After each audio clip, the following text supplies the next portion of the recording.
Is it live? Oh, okay, neat. Can you pull the chat and the... You might as well pull the camera up too, so it just... Yeah, because it stops working when it's not on screen. Which is kind of retarded. Which is kind of sucks. Dude, like, honestly, sucks.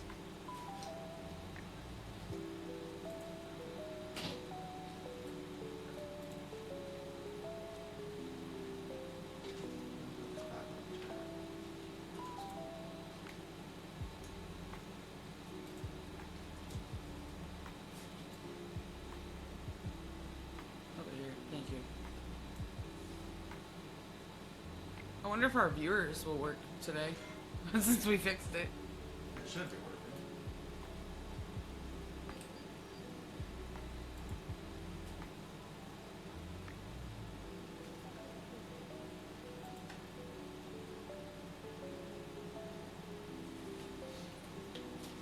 Come on, we just waiting on your pile on in here. Waiting for the people. Sucks that Patricia works 2 to 10 because I know she would come watch.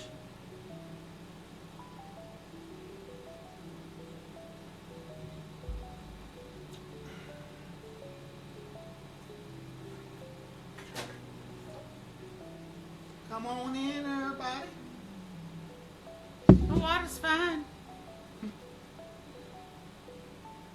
I'm over it. Do you like me? I don't rightly know, sir. Make an assessment. Did us.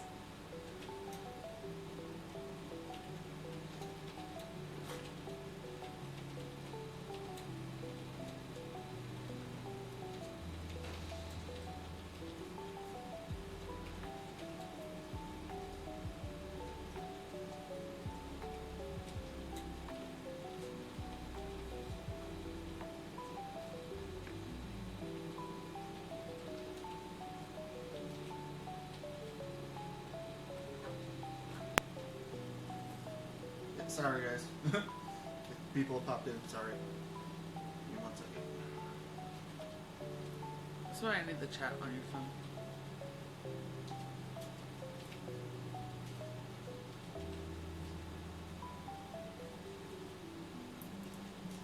Where is my phone? Why are you always lose it, man? Like you're constantly... All it.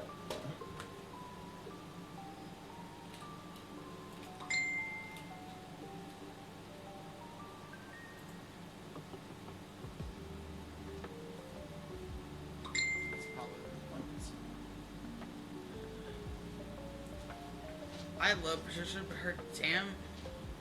What?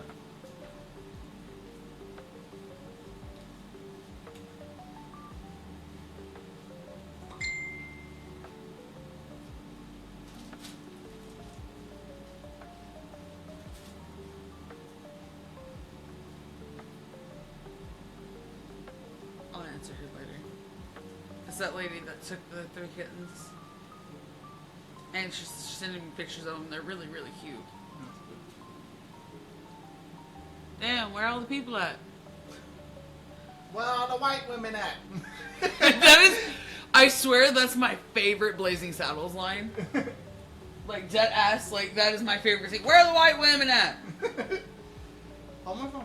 You keep getting distracted.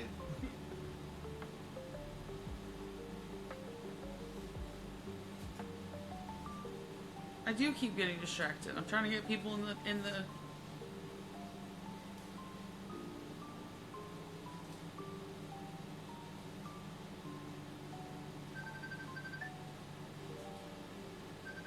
It's behind you. Oh, it's over here somewhere. What the fuck? What the fuck? Some bitch named Brooke is calling me. Damn, bro. Tell her you're taken.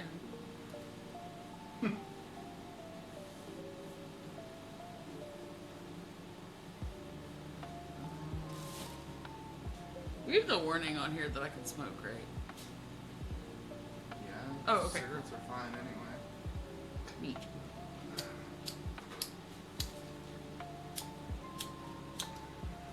fucking lighter is not working.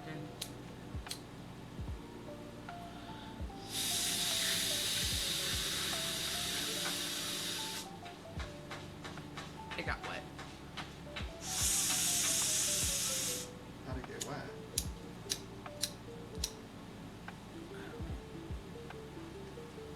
But it's literally the only lighter I have right now. Thank you. Just looking down at my crotch sometimes. It's fine. Honey, make it work. There were two of them in the kitchen on the counter. Can you go grab them? If they're still there, Mom probably moved them. What happened to all the goddamn lighters that I bought you? I bought you like 10 lighters. I don't know, man. Brooke may or may not be trash, guys.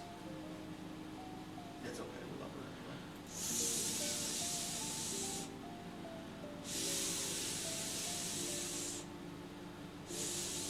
It's not my fault that I poof stuff out of existence. Right.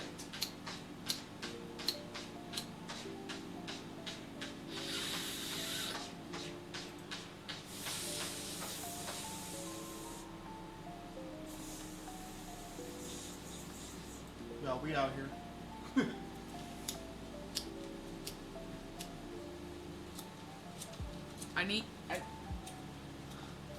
Fuego! What? Light me!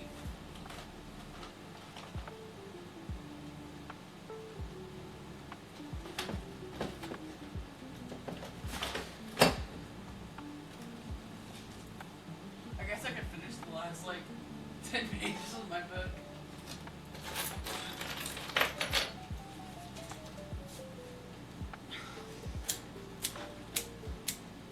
Really? Fucking really? That one's broken too. Yep. Rough, buddy. I need a flame. Help.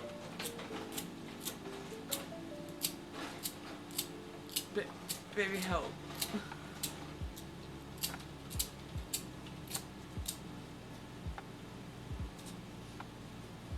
I hate this fucking baby lighter.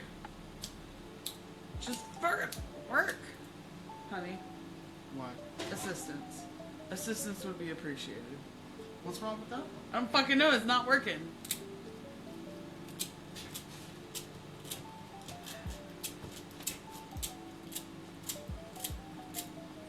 I don't want to be that guy, but maybe this is a sign you should quit when the lighters don't want to fucking work. This one's not even sparking. Yeah, bro. I know. It's rough, buddy. Help a bitch out. I can't. I don't have a lighter. I do not smoke. I don't know where you keep your lighters. Is there one in the car? I don't think so. Why do you suck so much? I'll just call my mom and be like, hey, you got some lighters, bro?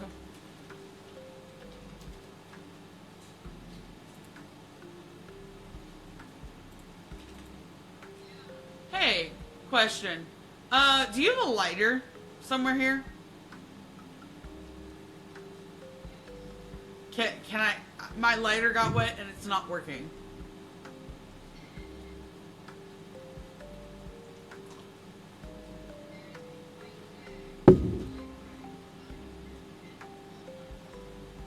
Bet. Thank you. Grum already walked him, but I'll walk him later too before I put him in his kennel. And all the animals are fed. What?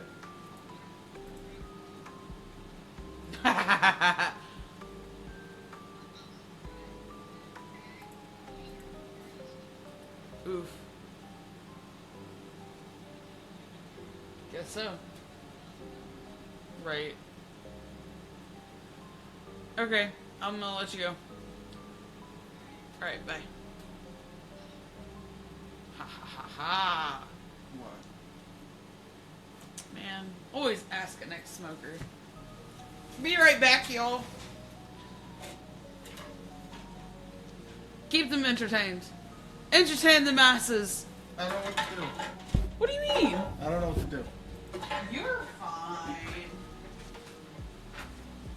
Damn, dude. I should have thrown this hoodie into that laundry. But I didn't think about it.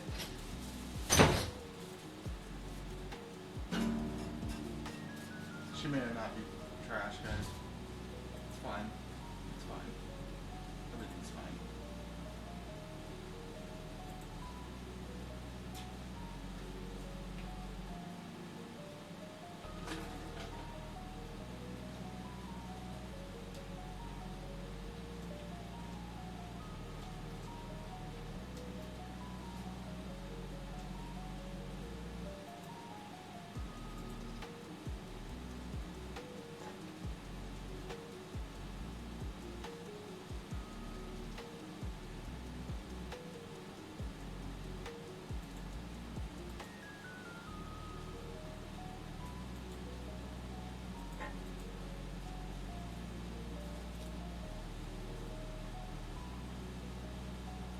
Get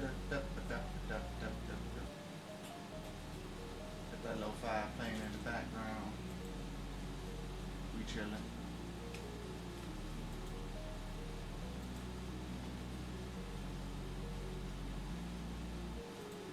Vibe.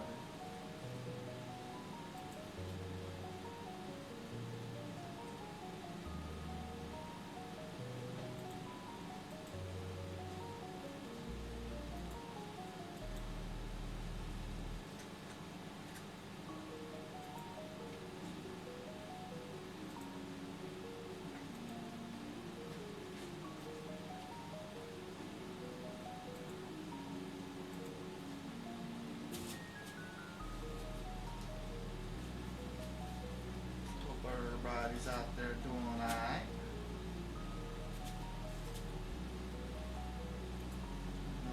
Come back. She's getting a lighter from somewhere.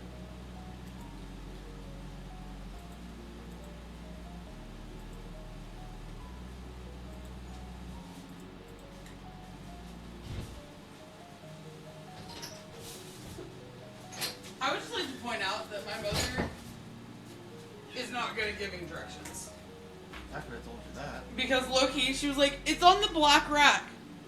Do you know how many black racks are in that house? That's right, buddy. But I got him.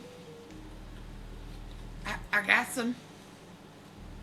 This one's kind of cute. Alright, it says we got 4 people in here. Why ain't So y'all people, talking? what's up? Why ain't y'all talking? What's good?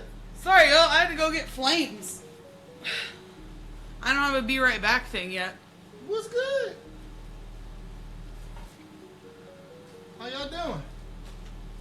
How you doing?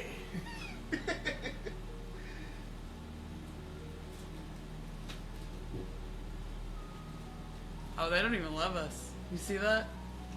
They're just like, for shame.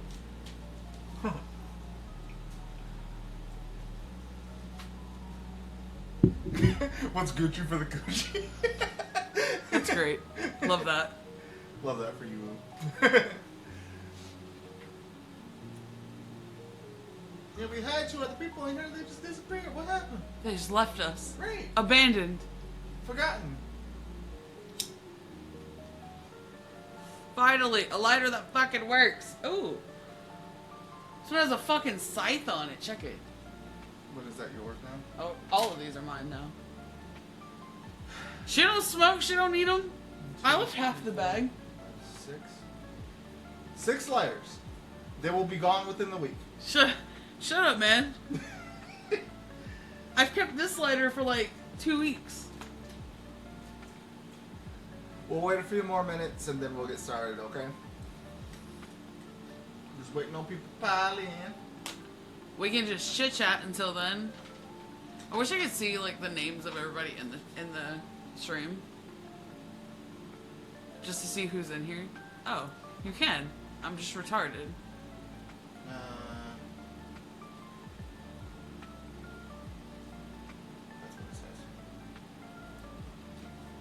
It doesn't even show Oob in here. Which is weird. Which is weird.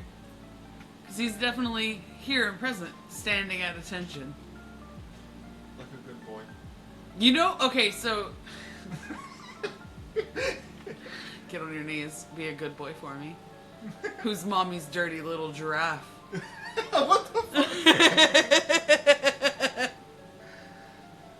Wow.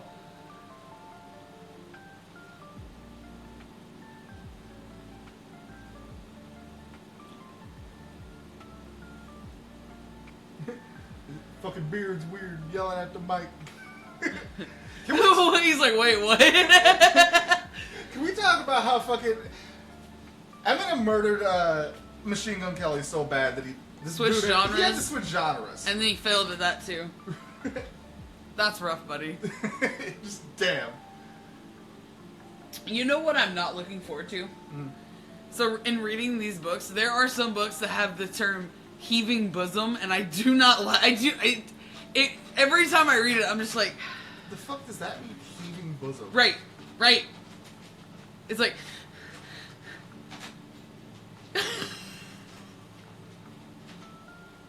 Her heaving bosom.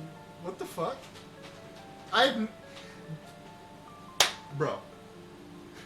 This is what exactly. That's why you don't diss Eminem, bro. Boy. This is why. Like, bro. In any time I've ever had sex, I've never seen a woman have a heaving bosom. People don't breathe like that during sex. It doesn't happen. Oh, dude, I'm gonna be reading these sex scenes, and you're gonna be like, "Wow, this is weird." Like, what fucks me up, right, is when they're like, "I couldn't even wrap two hands around it." I'm like, "Bitch, Like how big the is size of a fucking water bottle?" Like, it's got to be bigger than that. Like, Jesus, calm down. That is large and in charge, Whatever, man. dude. If it was like this big, like, I'd be like, "Nah, dude, I'm good." That's too thick, and that's too long. That would fuck your shit up. You ain't walking. I'm good. Like, I'm a pass. You have a good night, though. Right. Motherfucker out here trying to kill me and shit. Death by snoo. Death by snoo. Facts.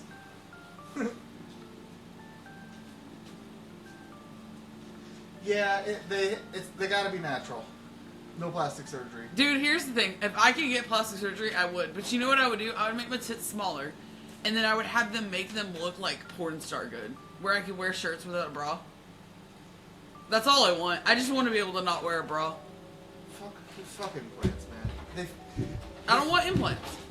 They I want look them. fake. They're not. I wouldn't get implants. I would literally just have them size them down and then like do a lift. Like they would just lift it.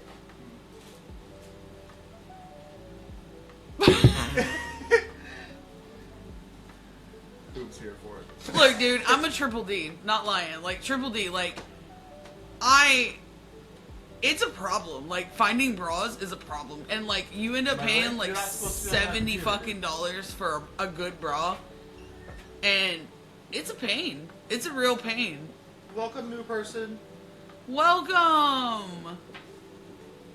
You walked in at a weird time. Yeah, but like implants, they just look like they're fake, and I imagine they feel fake. Actually, they're not that bad. A problem for who? Sounds like a good time. Yeah. Everybody loves titties. I love titties. Every girl's a lesbian. Don't let them lie to you. And any girl that's like, I'm straight, has literally thought about kissing girls. Katy Perry changed it all for us. Oof. Can't be coincidence that both Sierra and Beyonce both have songs about what if they were a boy. Sierra's was better than Beyonce's. Ooh, but I'm sure you've seen me rave and rant about how much I love Chris Brown. I love Sierra and Nicki Minaj just as much. He is. He's a big Nicki fan. I'm a Barb.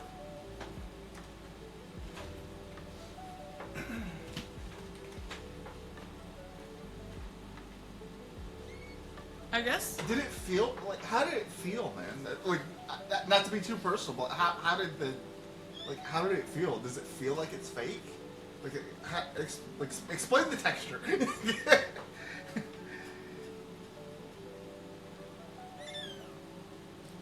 Ass implants, like, bruh. Nikki has ass implants. She does not. Yes, she does.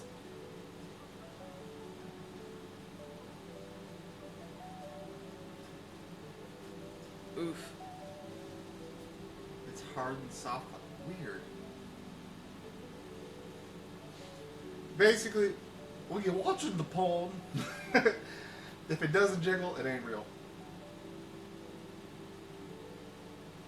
Nikki's do jiggle. I guess we'll start reading at 6:30. That'll give enough time for people to get in. Yeah, Nikki's, her butt jiggles. Therefore, it is real.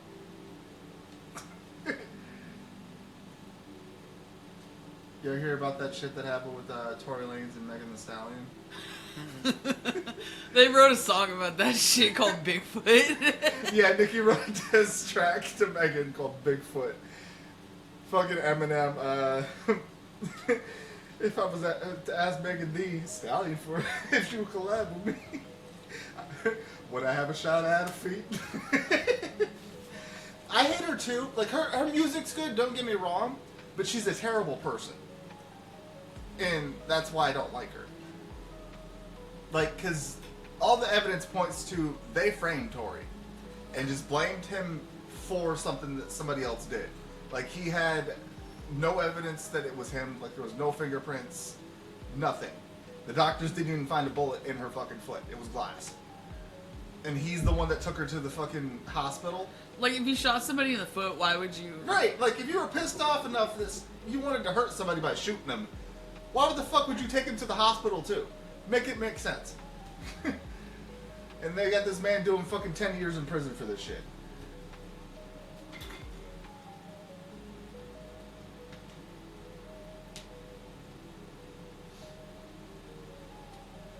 I think Nikki could take Eminem in a rap beef. If she's pissed off and motivated enough, probably. But then again, because she is, Eminem would come just as hard. Yeah. I don't know, it'd be a good battle, though. Yeah. It'd be a really good battle. It'd be... Mm-hmm.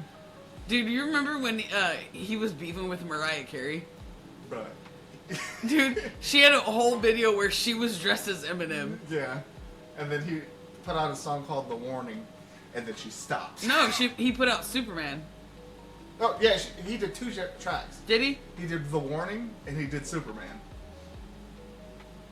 What do you mean to be one-sided? Who you got? Nicki or Eminem in a rap battle? Let us know. And give reasons why. Let us know in the chat, because we would love to know your opinion. Eminem? He is the rap god. Mm-hmm. He is the rap god. But Nicki's the rap queen. Like, ain't nobody fucking with her these days. Yeah, her shit's top tier. She's #1 in the world right now for rapping. Female rappers. Mm-hmm. This is a kitten. Say hi, kitten. She said hi. Hello. Jem, that was ugly. Don't do that. That's fair. Yeah, Eminem will make fun of himself. Yeah, that's Eminem's whole strategy. I'm gonna talk about myself, so you ain't got shit to say. Which is genius. Yeah. Did you hear about Chris Brown and Quavo's beef? Chris Brown destroyed him so bad that nigga switched to country. Really? Yep. Damn. See, now that I think about it, all of Chris's music is royalty free these days because he is independent. It's not stop playing. What the fuck is the music? Yep. Guys, y'all know when like you have like 60 tabs open and none of them will show you where the music's coming from? Like,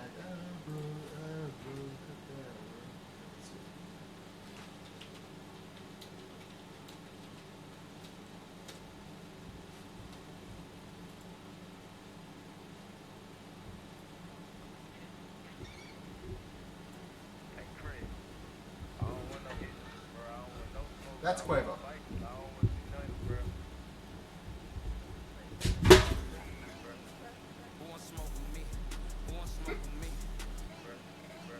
Get off the fucking keyboard! Cats.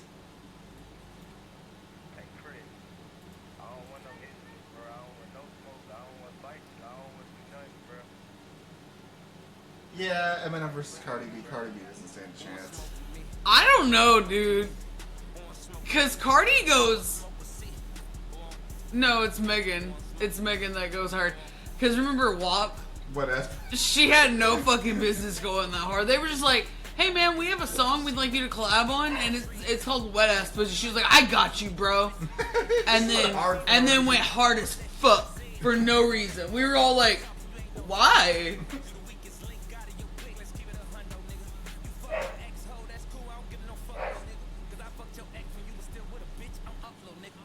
Yeah. Goddamn, Chris. He said he was fucking sweetie while Quavo was with her.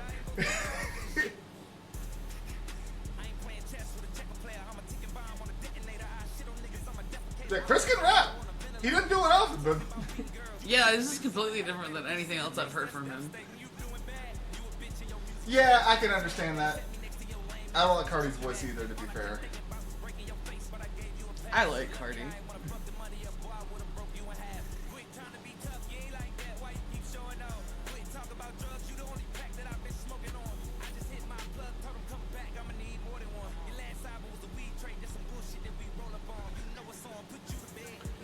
Damn, Chris, like... I love that we're not monetized, so we play whatever the fuck we want. Right, pretty much. Like, what are they gonna do? Copyright strike us? They don't affect nothing.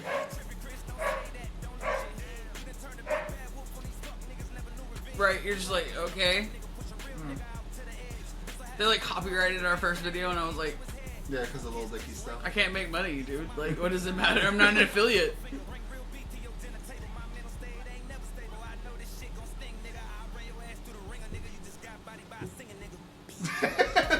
You got bodied by a singing nigga. Again, Quavo never responded, and he Switch to country. switched to country. Oof. That's rough, buddy. Yep.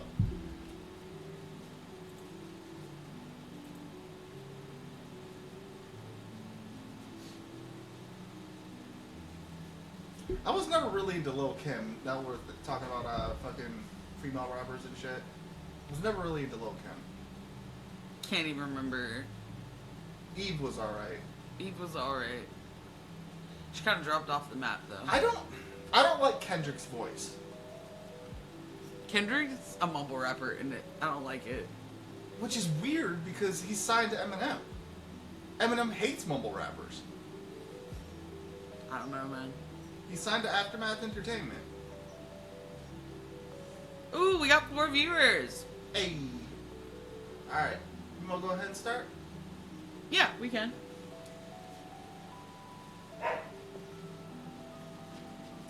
And Drake's overrated. Like, I do like some of his songs, but just he ain't as good as people say he is. Kind of like Taylor Swift and Beyonce. I said what I said. They are overhyped to hell when there's people who do what they do way better. Okay. Alright. Well, do you want to give it like 3 more minutes? Up to you. Yeah, let's do 3 more minutes and then.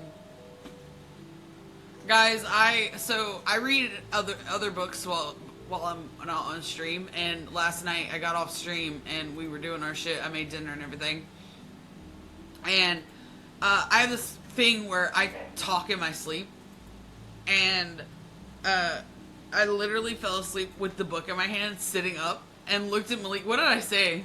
You said, and I quote, "If you go buy me a pack of gum, I'll give you a hug."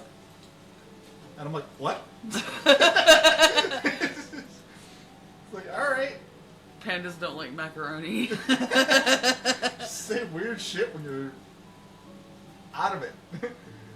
This was at like 7 o'clock in the morning. I'm like, dude, go to fucking bed. Dude, I did. I laid down and went directly to sleep.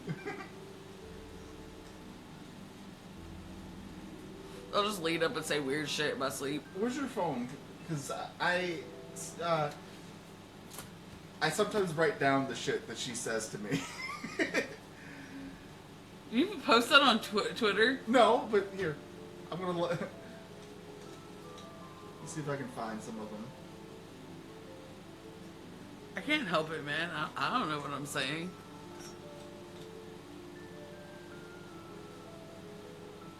I also sleepwalk on occasion. You were last night. Because you were so fucking tired, you got up to go pee or some shit. And you went up to the door, then came back and sat down. I'm like, alright. Did I really? Yes. Yes, you did. What, kitten? I literally only do that when I'm super stressed and super tired. You send me a lot of fucking TikToks. Not anymore. Like, I'm scrolling through this shit. You send me a lot of TikToks. It's reels. You never watch them. I sent her this picture. If it'll show. It won't. It won't do it. It's fucking. Never mind. Too out for stream.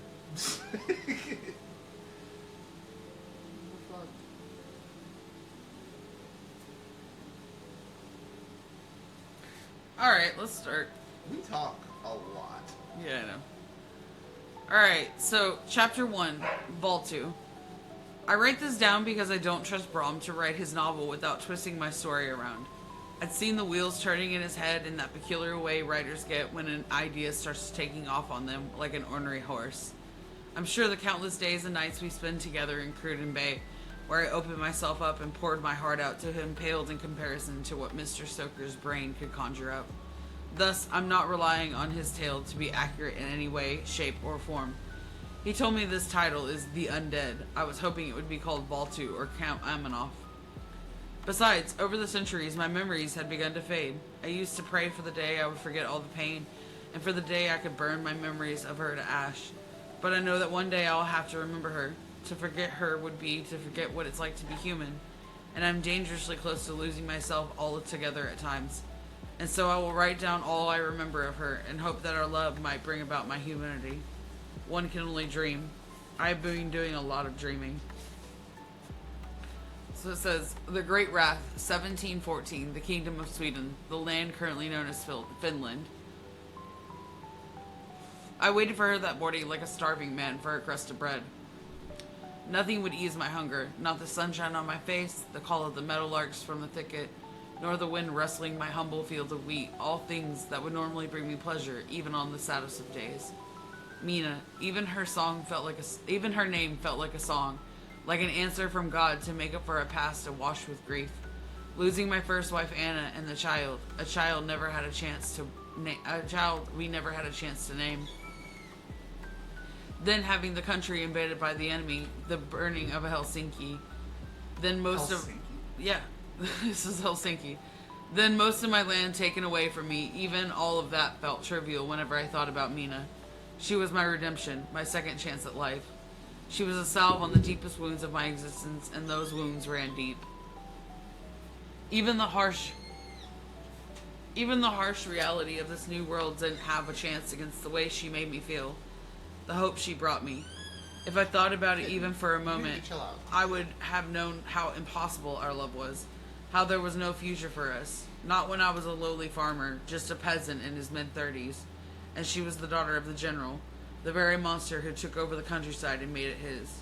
But I never dug deeper. I didn't want to think. I was content to live on the surface of love, letting it sweep me from one day to the next on an unyielding current.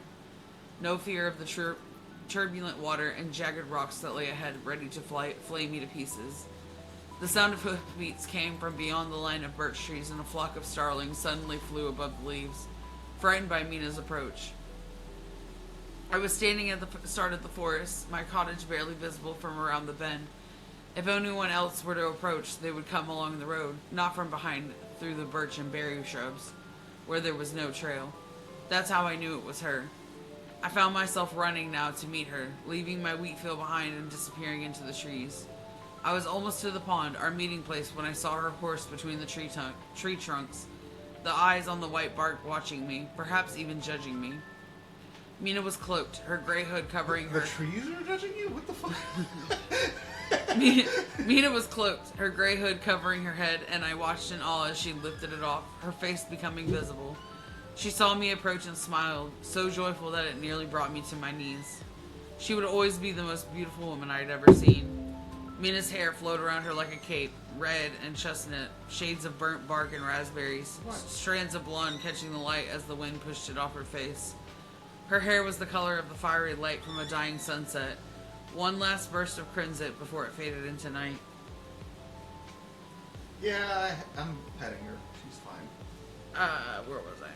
A burn of crimson before it faded into night. Her skin the color of fresh cow's milk, eyes the color of unfurled leaves. Her smile was sunshine. She was my everything. I felt a sudden warmth in my chest, a feeling so strong it was an almost physical pain. I could see all of her beauty then, in the way the light shone on her face, and I knew then that I loved her beyond measure.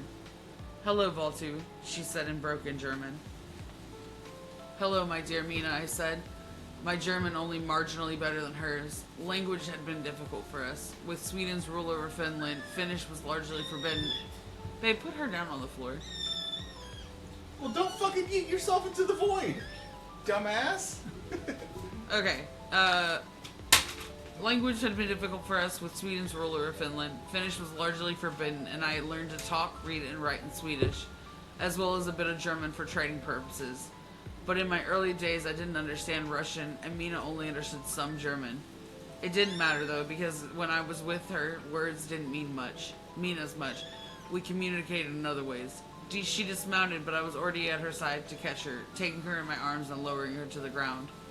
There was a shy moment where we were too close, when it felt formal, and we didn't really know each other, but I erased it by leaning over, grabbing her by the shoulder, and kissing her hard. She let out a cry of surprise. Sometimes I was rather rough with her, my passion unbridled, but that disappeared into one of lust. At any rate, we didn't have much time with each other. Over the last 2 months, we had met every morning for mere moments, all of it in secret. And did Not in front of the trees. And did all we could with the time we were given. The trees are watching. Feeling this urgency, my fingers pressed into her skin as my kiss deepened, like she might dissolve if I didn't hold on to her, like she was a mere leaf in the wind. She responded eagerly, her arms winding around my neck as she pulled me closer. We kissed like that for what felt like hours, exploring each other, tasting each other, wanting more and more. I had never craved anyone or anything like this in all my life, and the more I kissed her, the hungrier I got. Finally, we pulled apart, both of us panting for breath. "I missed you," she said, her voice a throaty whisper. "And I have missed you," I replied, brushing her strands of strawberry hair off her face. We didn't need to say any more. We both knew what we wanted, what we needed, what we dreamed about in the hours and days we were apart. I took her hand and led her through the trees to the pond, my heart racing in anticipation. The sun was filtering through the birch, casting a beautiful flickering light over everything. We reached the edge of the water and I turned to her, taking her in my arms once again. We kissed, our bodies pressed together, and I was hard as wood. Diggity. She slid her hand down, grabbing me by my coat. Are they doing this out in the freaking forest? Yeah. What the fuck? Yeah, dude. And I gasped in pleasure. She had become more and more bold with me over time, her curiosity lowering any inhibitions. There were so many things I yearned to do to her, blasphemous, unspeakable things. And I knew over time that she would let me. She would even enjoy it. I would make her see stars. She started to stroke me through my trousers, her hand moving up and down, and I couldn't take it anymore. I needed her right then and there, or else I would explode. I grabbed her. Shh. Let me read and save your commentary till the end. You're talking too much. Where was I? I grabbed her and set her down on a soft patch of moss, and she leaned back, her legs spread wide as she beckoned me closer, the many layers of her dress billowing around her like clouds.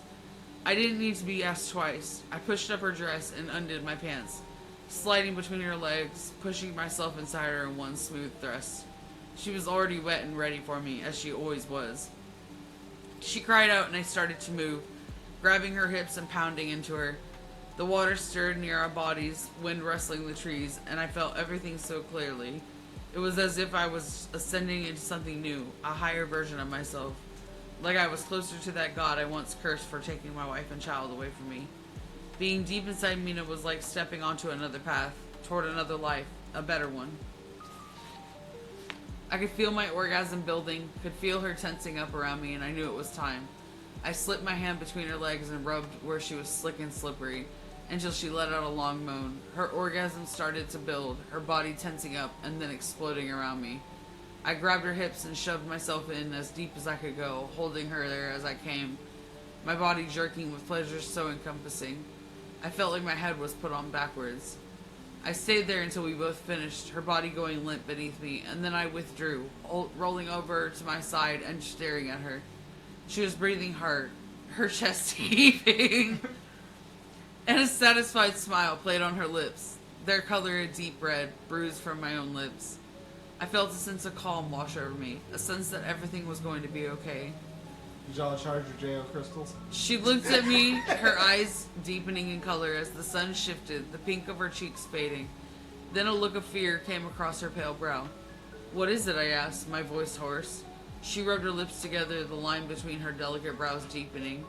"I have to tell you something." "Tell me what?" I sat up a little, propped up by my elbow. She swallowed, her throat moving softly, and I was struck by the most unbecoming notion that I should bite her neck, that I should sink my teeth into her tender flesh and drink her blood. I had to swat that feeling away. It was too far gone from any of the other thoughts that would pop into my head from time to time. It felt dangerous in ways I couldn't understand, but soon would very well. She didn't seem to notice how I was staring at her neck. "I'm pregnant," she said. The words hit me like a fallen tree. I could scarcely believe it. "Pregnant," I repeated, feeling like the world was tilting on its axis and I was given yet another path to go on in this life. "Are you sure?" She bit her lip and nodded. I could sense in her the conflict she was feeling, like a sixth sense was suddenly bestowed upon me. She was happy it was my baby, for it was mine, but she was scared of how I would react and scared what to do about it after. But the honest truth was, I was happy. I was ecstatic. I should have felt the fear she had, the impossibility of the situation, but I didn't feel that way at all. "I don't know what to do," she said, trailing off, looking away. I sat up and reached for her, fingers under her chin, making her look at me. "You don't know what to do? You're going to have our baby, Mina. Isn't that what you want?" She nodded, a bright sparkle returning to her green eyes. "It is, but I don't know how I can. I want you to be the father, but they can't find out. They would kill me." Normally She's a witch. Burn her. Normally when one says their father would kill them, it's an exaggeration, but with Mina, I knew the general would do it. I'd seen him slaughter women and children alike. His own daughter would not be spared. "Did you tell anyone other than me?" I asked. She shook her head but then stopped. "Only my handmaiden. I didn't tell her, but she knew." My eyes went wide, but she rushed on to assure me. "Don't worry, I've known her since I was a baby. She would never tell. She is like a mother to me." I could only hope that was true. Either way, I didn't want to stick around and find out. I grabbed her hand and put it to my mouth, kissing her palm.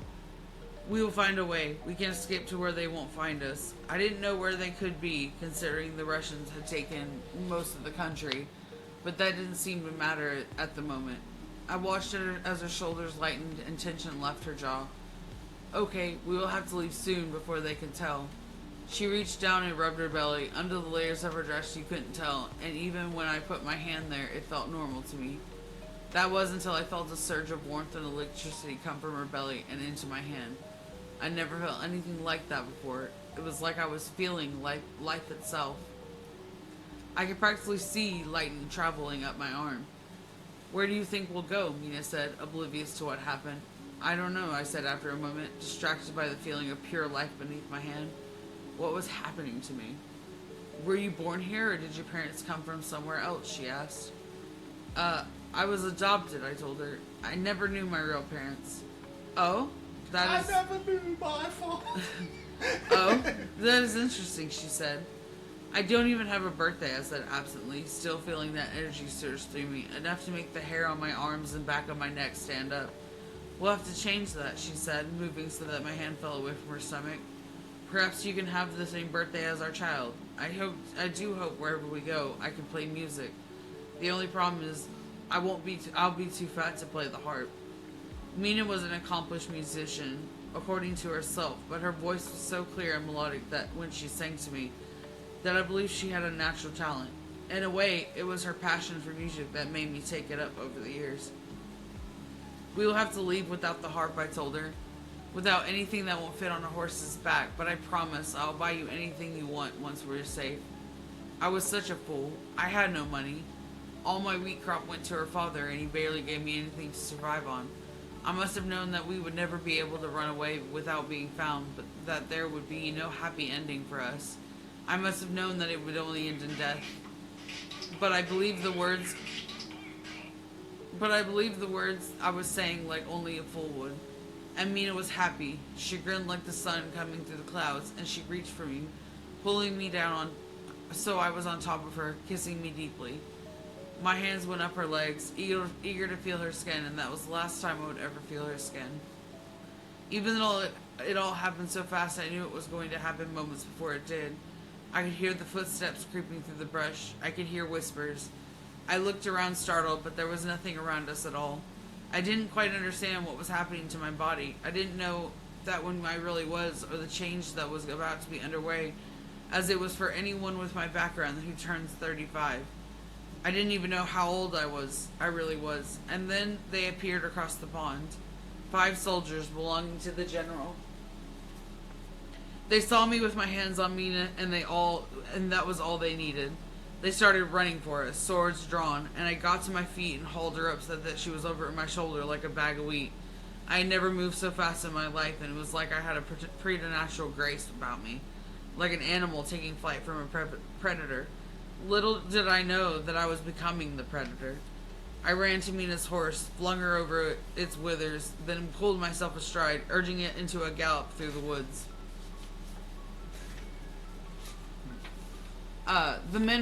The men were on foot, but there was no doubt that they had their horses nearby and were trying to catch us by surprise.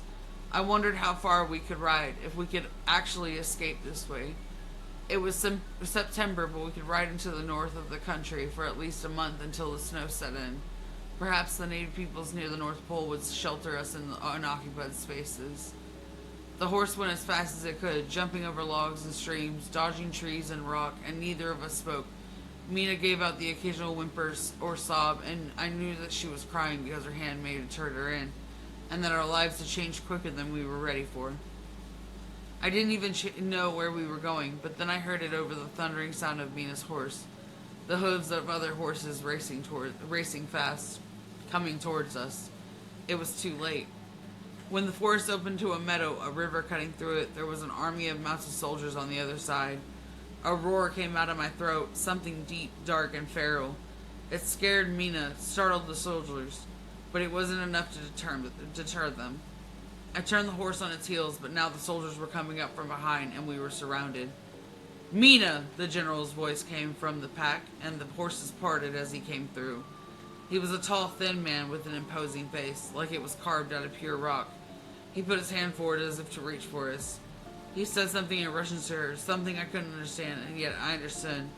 He was making me out to seem like I was a bad man who captured her, raped her, impregnated her. He coaxed her as if she were a skittish puppy hiding under a bed, offering it scraps. But Mina didn't fall for the scraps. She shook her head, her hands buried in the horse's mane, and didn't move. "She isn't going with you," I said to the general in German. "She is staying with me." General raised his chin with a sneer and spoke German back to me. "I forget you're so primitive that you don't even speak Russian. I would be careful if I were you. If you cared for her, you would admit to your crimes. You would sentence yourself to death so that she may go free." "And what of the baby?" Mina asked. Of course you can keep it if you choose," he said, a blatant lie. And while this was happening, my bones started to burn like I was on fire from the inside out. I felt like internal flames were being fused to my veins, that I was growing stronger somehow, unnaturally so, and that's when the hunger started to kick in. A deep growl from my stomach that made the horse snort and dance nervously underneath us, as if we were going to take off. We stood up in hindsight. At any rate, the horse's movement was enough for the soldiers to spring into action coming towards us. Mina's horse spooked further and suddenly reared back with a loud whinny, and Mina was thrown to the ground. I jumped off just as the horse took off at a gallop and grabbed Mina, hauling her to her feet, standing in front of her to protect her. I snarled at everyone like I was a wolf in human form. A few soldiers laughed nervously, eyeing each other in cagey amusement, but their horses were so disturbed that they wouldn't advance further. They started pawing the ground, throwing their heads, and then rearing when the soldiers kicked their flanks. It was at that moment that I understood. The horses were afraid of me. I was afraid of myself, but I didn't know why. How could I? There was no word for what I was becoming. The soldiers got off their horses, some of them taking off in the direction that Mina's horse went, and they approached me slowly, spooked as well. It wasn't until the general barked at them in Russian that they suddenly lunged like the trained monkeys they were. I did my best to fight them off, but it was impossible to do when I was trying to protect Mina. In the end, I covered her like a blanket in a futile effort to keep her safe. But then there were too many soldiers from all sides, crossing the river to get us, and then they were ripping us apart. They dragged her off, her heels making tracks through the ground as she screamed for me, hand outstretched, and I couldn't reach her, not with so many men around me holding me in place. All the anger, all the rage, the pain, the anguish swelled inside of me.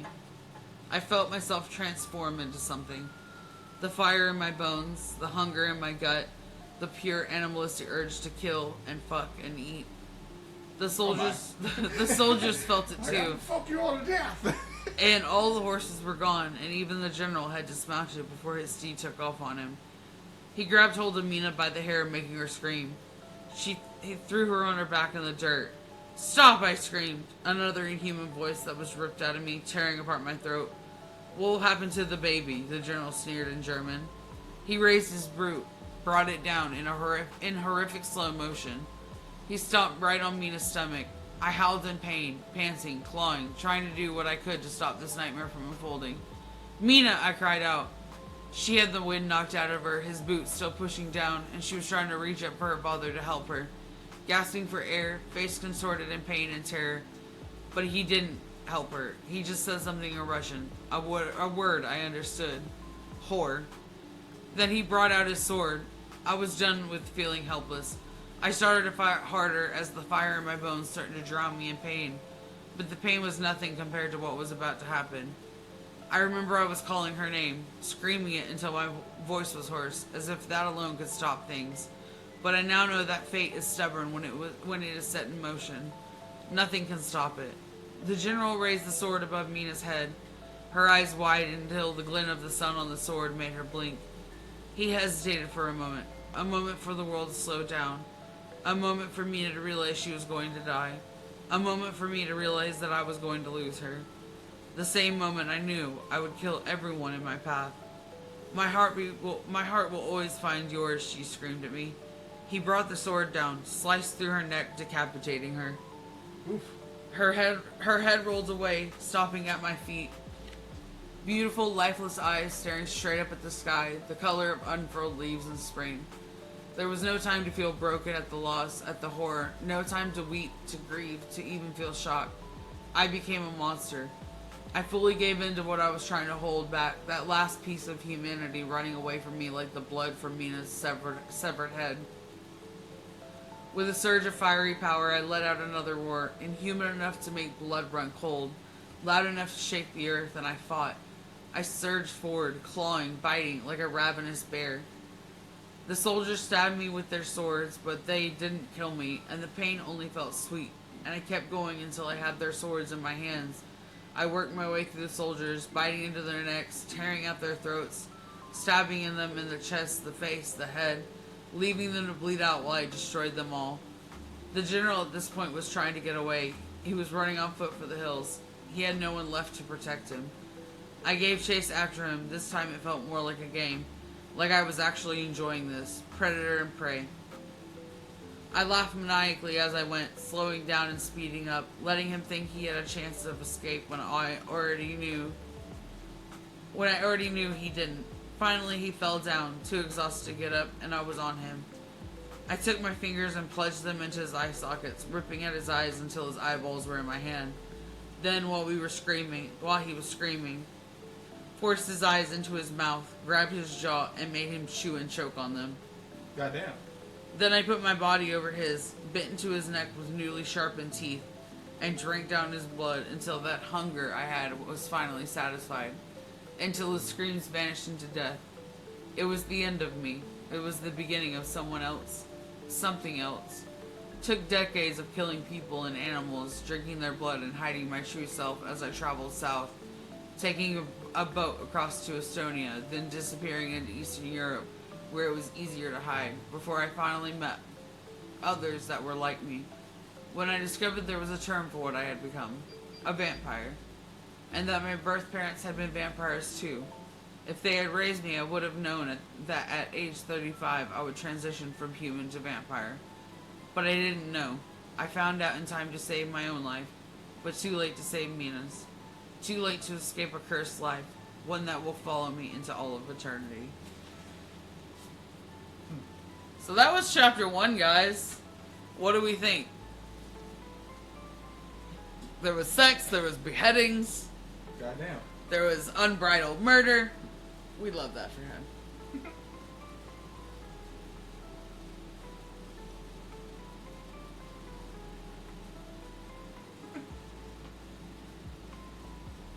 Talk about a pussy pounder. Right. Fuck him. Well, yeah, had he fucking snapped earlier, she wouldn't have died.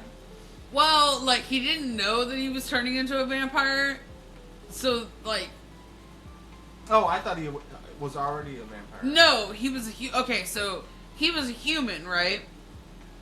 And you're not made into a vampire, you're born as a vampire. Mm-hmm. And like he had vampire parents, but he was adopted, so he didn't know that he was a vampire.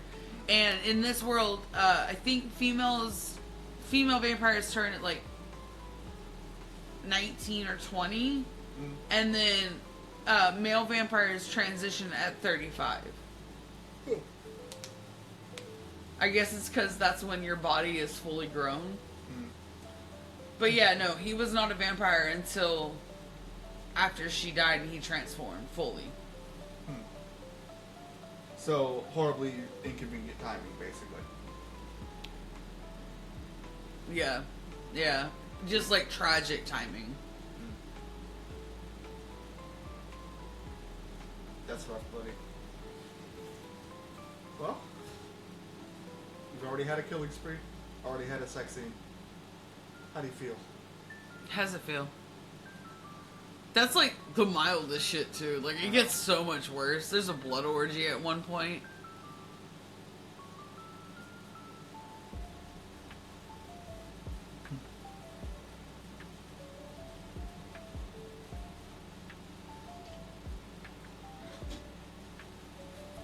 Yeah, they were like, oh hey, here's Mina. You get one sex scene and then we're gonna kill her. That's fucked.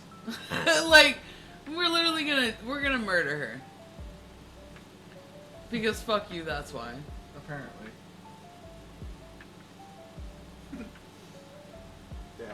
Dude, how bad would it be that your dad beheads you? If for whatever reason she is able to come back, fuck him. Well, he killed him, so... Well, no, that's what I'm saying. Like, if she was somehow able to come back to life. Oh yeah, no dude, she gets reincarnated. Oh, well, that's neat. Yeah, so in this book, it's about her being reincarnated, but she's reincarnated into a witch, and she's sent to kill Valtu, aka Dracula. Her lover. Her lover, yeah. Oh. Like, I think he gets her, she reincarnates like 3 times. And the first one being Mina, the second one being Lucy, and then the third one is Dahlia. Says you good boy. We have 5 cats for those would like to know that. We have a Maine Coon named Hal. He looked at you like, me? Yes.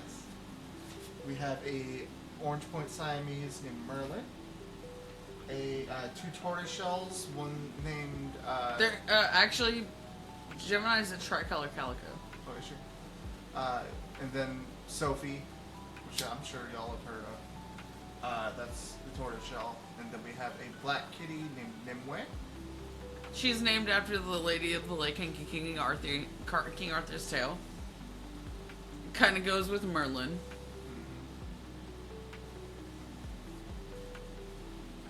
Oh yeah, that was chapter 1, y'all. That was a lot of information in one chapter. Information dump. Exposition. Dude, he didn't even have any foreplay. Right, just jump right into that. You gotta warm it up. Yeah, it's like, I think it was Jeff Foxworthy that said, men and women, when it comes to sex, men are like bottle rockets. You light it and it fires off. Ooh, that's pretty much it. Women are like diesel engines. Once you get it running, it can go a long, long time. Dry docking, stop. Dry docking. Well, he said it was wet. Which means she was already wanting it, I guess, if that makes any sense. And it was like doing that typical thing that women do and overthink. So she had been thinking about fucking him for a while. Right. When a girl's bras and panties match, she was down for sex before she came over. Yeah. Even worse if she's not wearing any panties at all.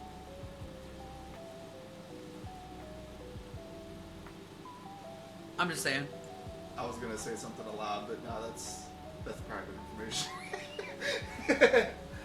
You know what I meant, didn't you? You don't know me, bitch. Bitch, I don't know your life.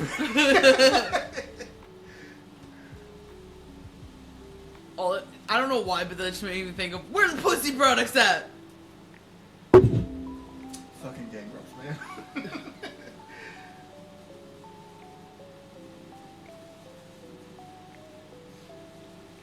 See, for my channel, I would love for you to just sit there and watch me play games and just commentate. I need a gaming partner. I think that'd be fun. Just sit there and commentate, make fun of what's going on. That's all you have to do. It's the same thing Danny does for Aaron. Yeah. Danny doesn't play. He just sits there and commentates and make fun of what's going on. That's it.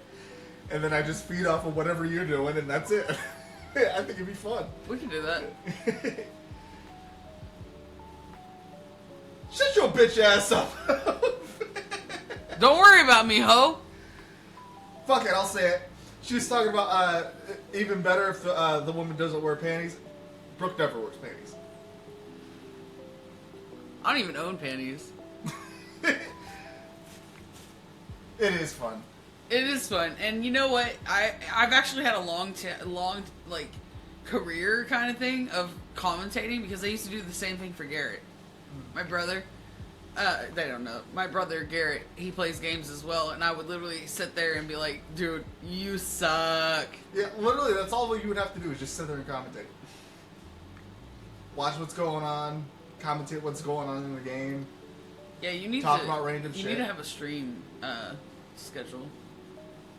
You could do it like Tuesday through Thursday. I guess. Because I'm not doing, like, on Mondays I'm not going to want to do Yeah, you're going to want to anything. sleep. That's why I said Tuesday through Thursday.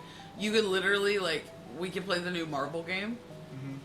And I could commentate. Speaking of which, that's free. If y'all haven't played that yet, Marvel Rivals, it just came out. Yesterday, actually. Oof. It's basically Overwatch, but with Marvel characters. It's pretty dope.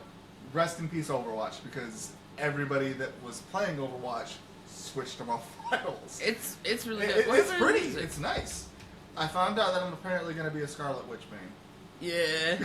The I'm here first for match that. I played, I had 15 kills in like less than 10 minutes. Yeah, it was I kind of on it a was kind of ridiculous. 12 kill streak and shit. I was fucking people up. Why do you refuse to play it?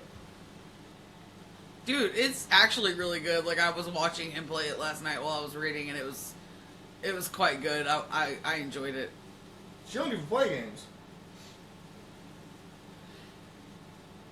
Yeah, I get that. I can understand that, but like it's a third-person shooter, not a first-person. I should play some League of Legends on this channel. Yeah, that too. I fucking rage when I play League of Legends. Fuck you! But yeah, it's a third-person shooter. It has kind of like similar mechanics. Like Oh yeah, shout out to the Basquiat Fourth Wing hoodie that I'm wearing. Yeah, we'll read that at some point on the channel as well. Oh yeah, for sure. That'll be fun. Then I have to learn how to pronounce all the fucking Gaelic shit. That's gonna be fun. You ever have those words and shit that you never hear aloud and you just kind of read them? And you're like, oh, that's how it's pronounced. Yeah. I'm trying to think of something. Dude, I had to argue with Garrett about how you say patricide. What other way is there to say it? Patricide. Because matricide is a thing? That's fair. I get where he's coming from. No, I was the one arguing that it's patricide. It's kind of like the pecan versus pecan. It's a pecan.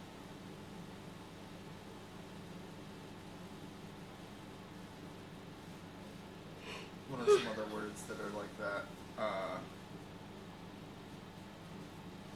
I'm drawing a blank. But I know I've seen them where it's just like, oh, that's how you pronounce that. Omnipotent. Omnipotent, I've heard. No, it's omnipotent. I know it's omnipotent, but I've heard people say omnipotent before. Yeah, it's too. fucking stupid. Don't say it like that.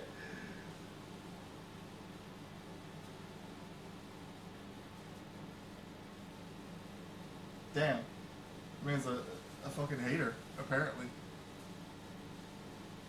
You just gotta play with the right group of people that actually know what the fuck they're doing. Because if you play with randoms, you're gonna have a bad time. Like, that's true in any multiplayer game. Dude, if they made a DC version of that Marvel Rivals, I would play Harley Quinn as my main. I'd probably play the Flash. It'd be either Harley Quinn or Poison Ivy. Yeah. And I would fuck people up. But not like... You're just a hater. Yeah, the shark is a healer, and it's adorable.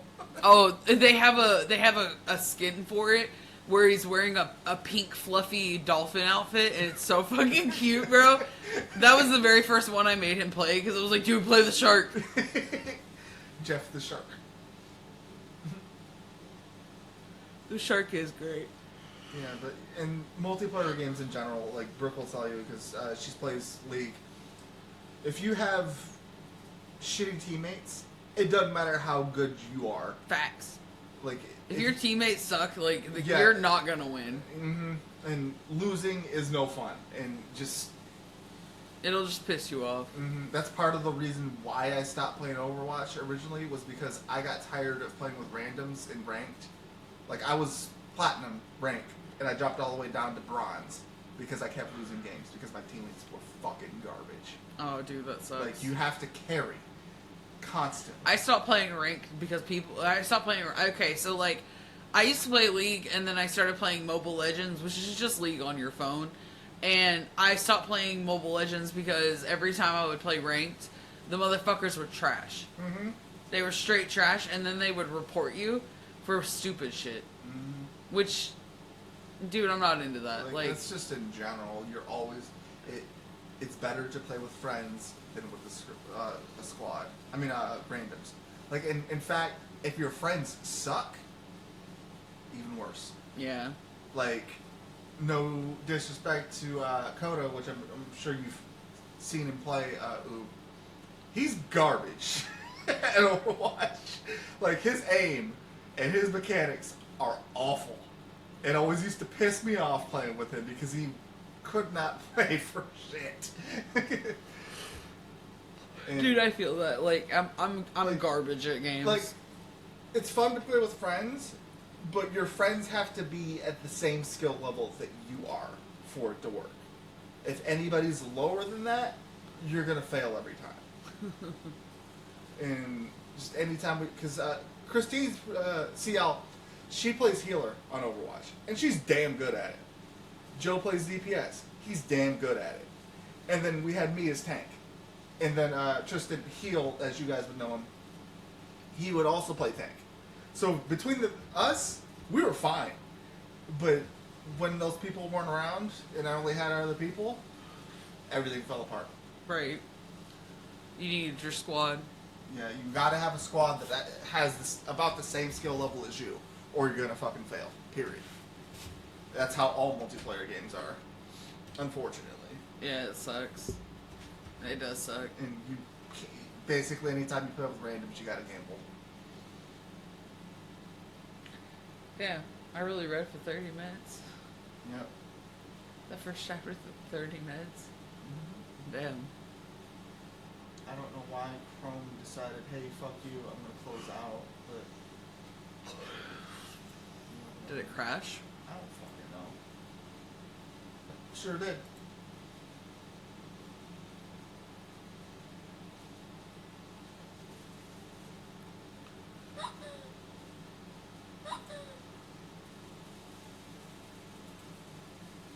There you go. I got it back.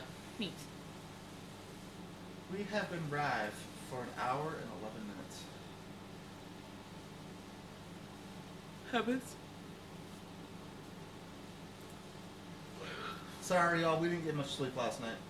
Yeah, yeah, dude, like, some shit's going on in my family, and we live on a farm, so, like, I had to get up earlier than I wanted to go, feed animals. We have goats and pigs and chickens, and we have dogs, so I had to make sure everybody was walked and fed and watered, and it was just a lot.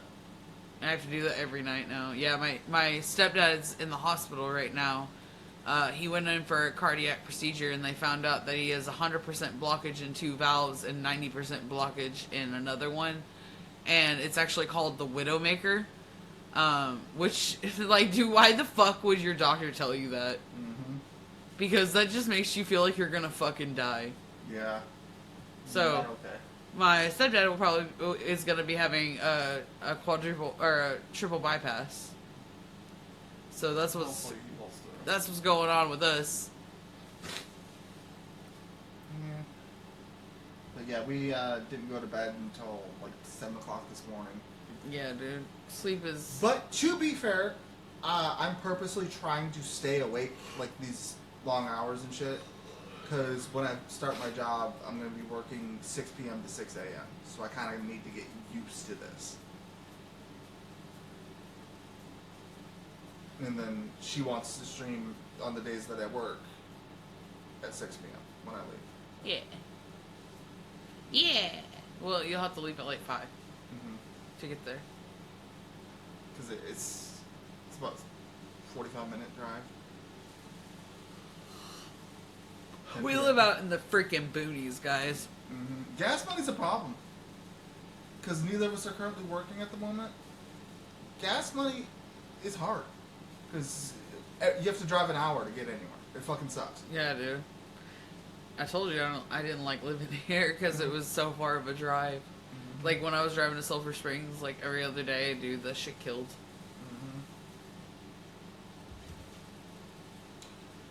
Yeah, I'm going to be working as a security officer for a gasoline plant, running a little toll booth thingy. Is it a gasoline plant? I think it is. Like I think it's a chemical plant.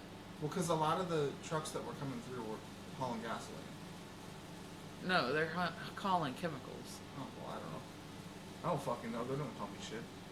I don't know. I just work here. Right, I need to call them tomorrow or like, hey, just checking in. What's going on? Yeah. I would like to start working. Please and thank you. Give me monies. Right. I am poor.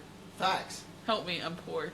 Facts. Like, why do you want to work here? I'm just super passionate about not starving to death. Dude, dead ass. When people ask me that in an interview, they'll be like, why do you want to work here? Money.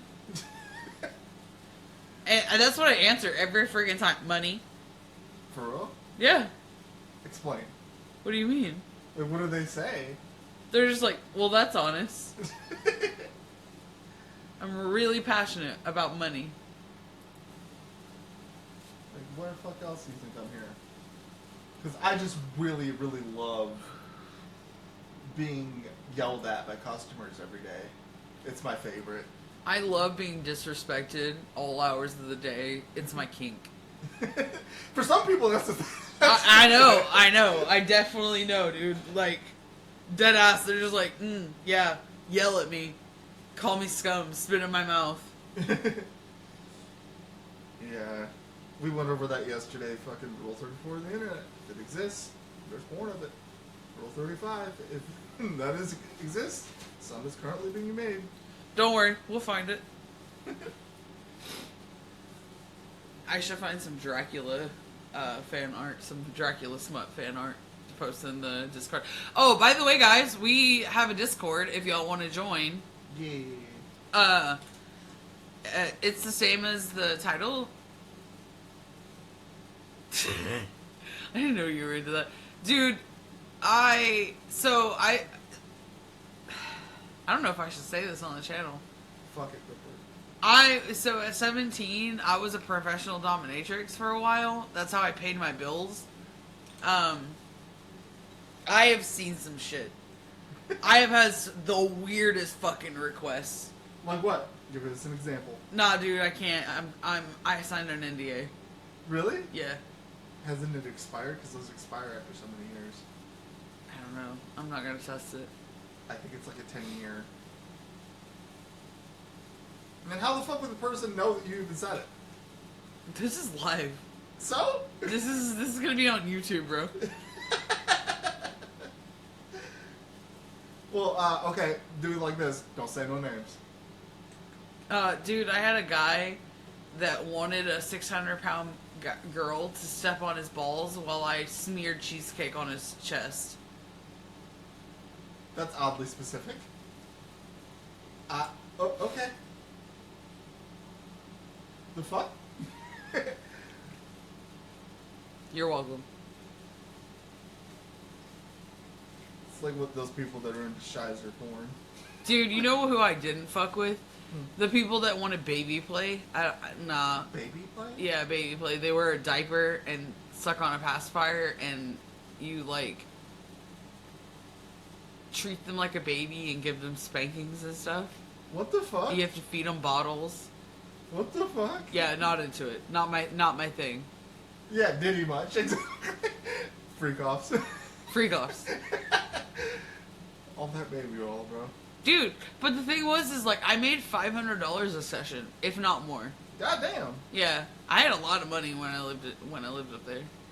Did you enjoy it? Was it fun? Yeah, for the most part, it was fun.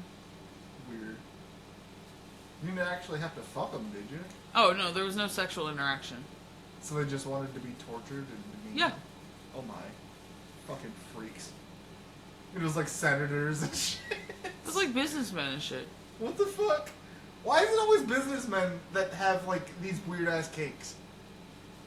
Like, that's a stereotype. And apparently it's true. Because they hold a lot of power, and sometimes they just want to be powerless. What the fuck? What do you mean, what the fuck? It's just... It is what it is. They're weird and they like that shit. Alright. Don't be a hater. Don't kink shame them. I am kink shaming. Baby play? What the fuck? You've never heard of baby play before? No. Oh man, yeah, like, there's some weird shit out there. Like, I had a friend who was a dominatrix. She had a girl that would come in and she just wanted a live octopus in her pussy. She wanted to be tied up, like, tied down in handcuffs and shit. Sometimes they tied her up in rope, and then they would put a live octopus in her pussy. What the fuck? Why? Maybe it felt good.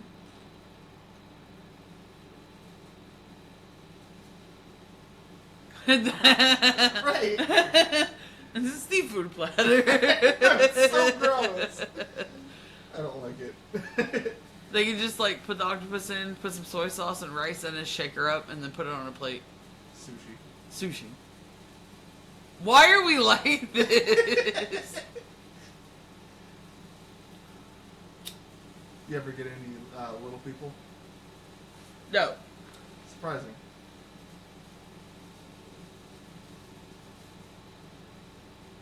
I did have a guy that wanted me to pound nails through his ball sack, though. He paid me $1,200 What the fuck? for an hour session.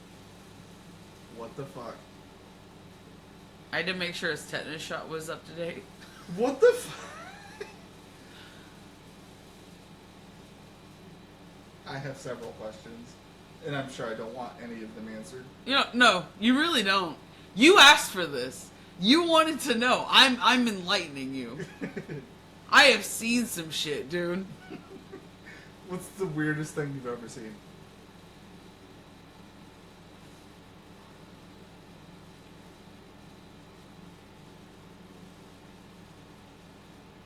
The 1,000-yard stereo. There was a dude that wanted an enema of Dr. Pepper. He said the fizzles felt good. But why though? I mean, I don't even know what the weirdest is, bro. Like, honestly. And you know what? I have PTSD and I have memory loss. It's crazy that I can remember all this shit. I don't like it. Ooh, Marshmallow cherry chocolate chip cookies. That sounds amazing.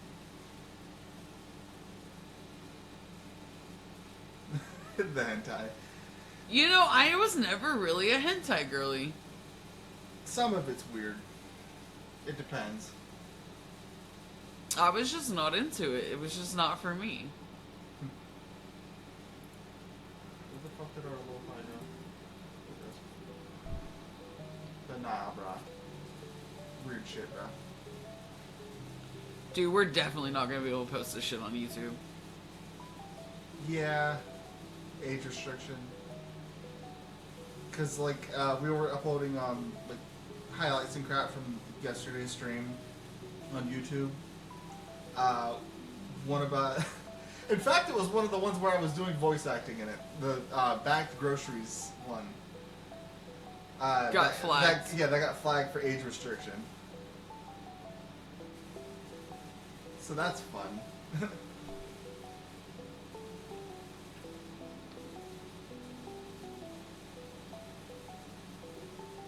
You get this? It's so sad when Bay leaves. Why are you like this? Luckily, time heals always heals.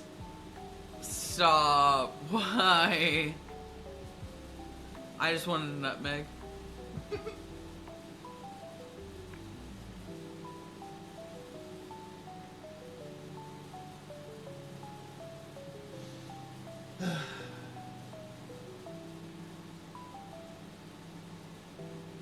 See, that's the thing.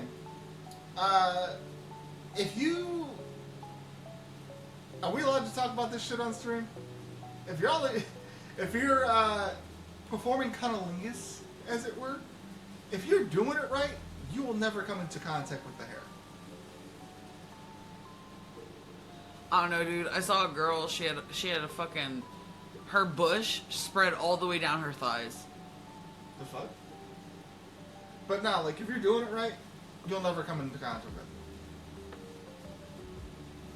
Because the pubic hair and fucking the clit are nowhere near each other. So, the fuck? Yeah. Doesn't make any fucking sense, bro. You hear people complaining about that all the fucking time. Like, bruh, if you're doing it right, you'll never... It's not even a fucking issue.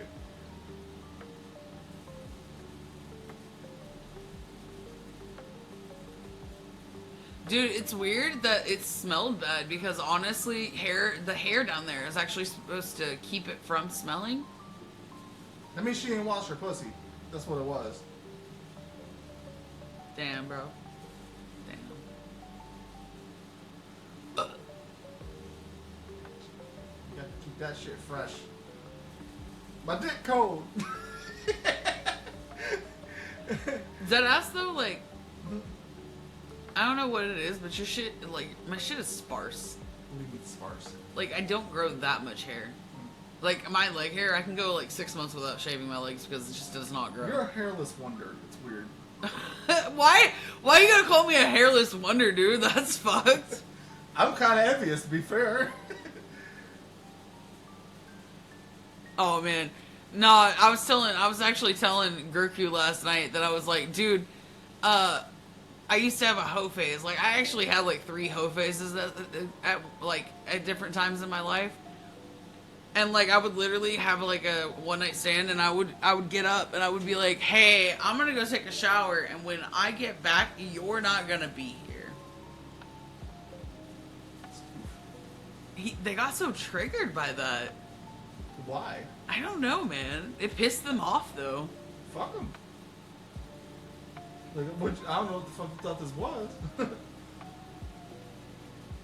It's like you slap his ass and be like, good work, good game. And then you just like get the fuck out. It's not okay. Why is it not okay? I'm gonna do that to you. No. I'm just gonna slap your ass and be like, good game. Upon first penetration, we'll go, gosh. Do not. Do not fucking do that. We will be done. I will be like, get off me. We're done. It'd be funny though. Why are you like this? Because it's funny. Makes you laugh.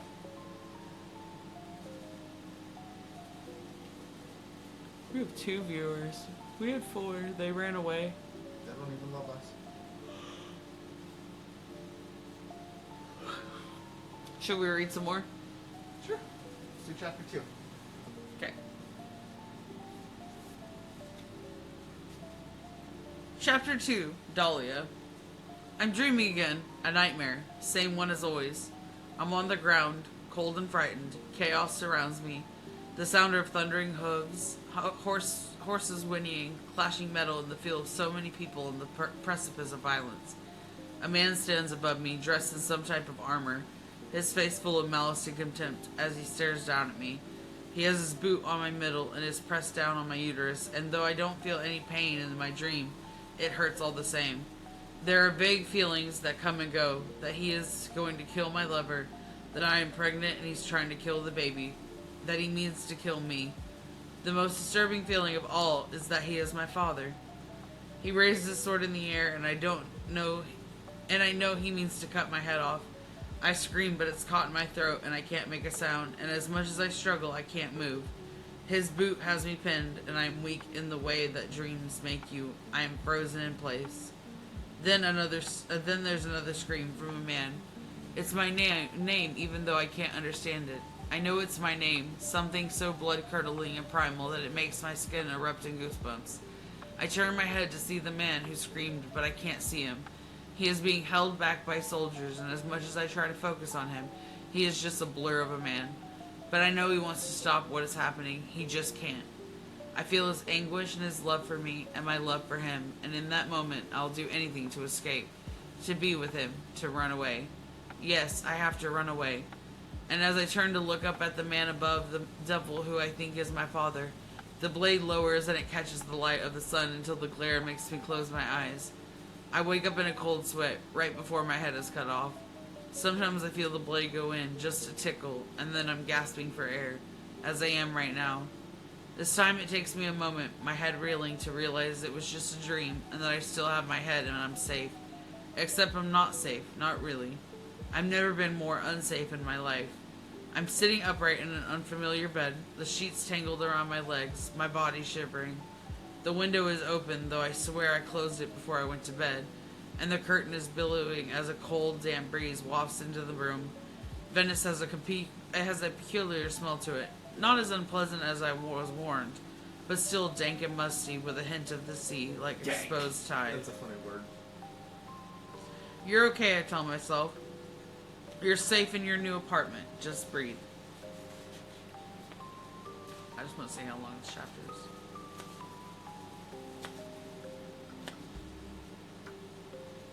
Damn. Okay. I push back at the end of my nose to get more air in and breathe in deeply a few times until I feel my heart rate returning to normal. But even though I'm calming down, my head is swimming. Fucking jet lag. It's been years since I've traveled to Europe. I'd forgotten how bad it can be. Even with certain herbs and spells to ease the jet lag, nothing seems to work on me. I'm sure if I tried, I might find some success.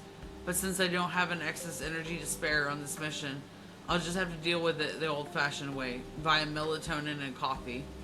I pick up my phone and glance at the time, 3:30 a.m. Now I'm too wired to go back to sleep, and I decide to do the worst thing for dealing with jet lag. I look at the time back at home in Seattle, 7:30 in the evening. The sun would still be up. In my mind's eye, I can picture the way the sun glints off Puget Sound. How my friend Kathy would probably text me and ask if I wanted to go to the bar after dinner. I'd appreciate the gesture even if it's one of pity, and I'd probably turn it down to spend another night alone. This was a mistake, I think, twisting the rings on my fingers around and around. I shouldn't be here. I should be back at home, trying to live a normal life. And yet, I am here. I'm here because this is my last chance to prove myself. To the witches, to the guild, and to Bellamy. If I fail, I lose everything for good.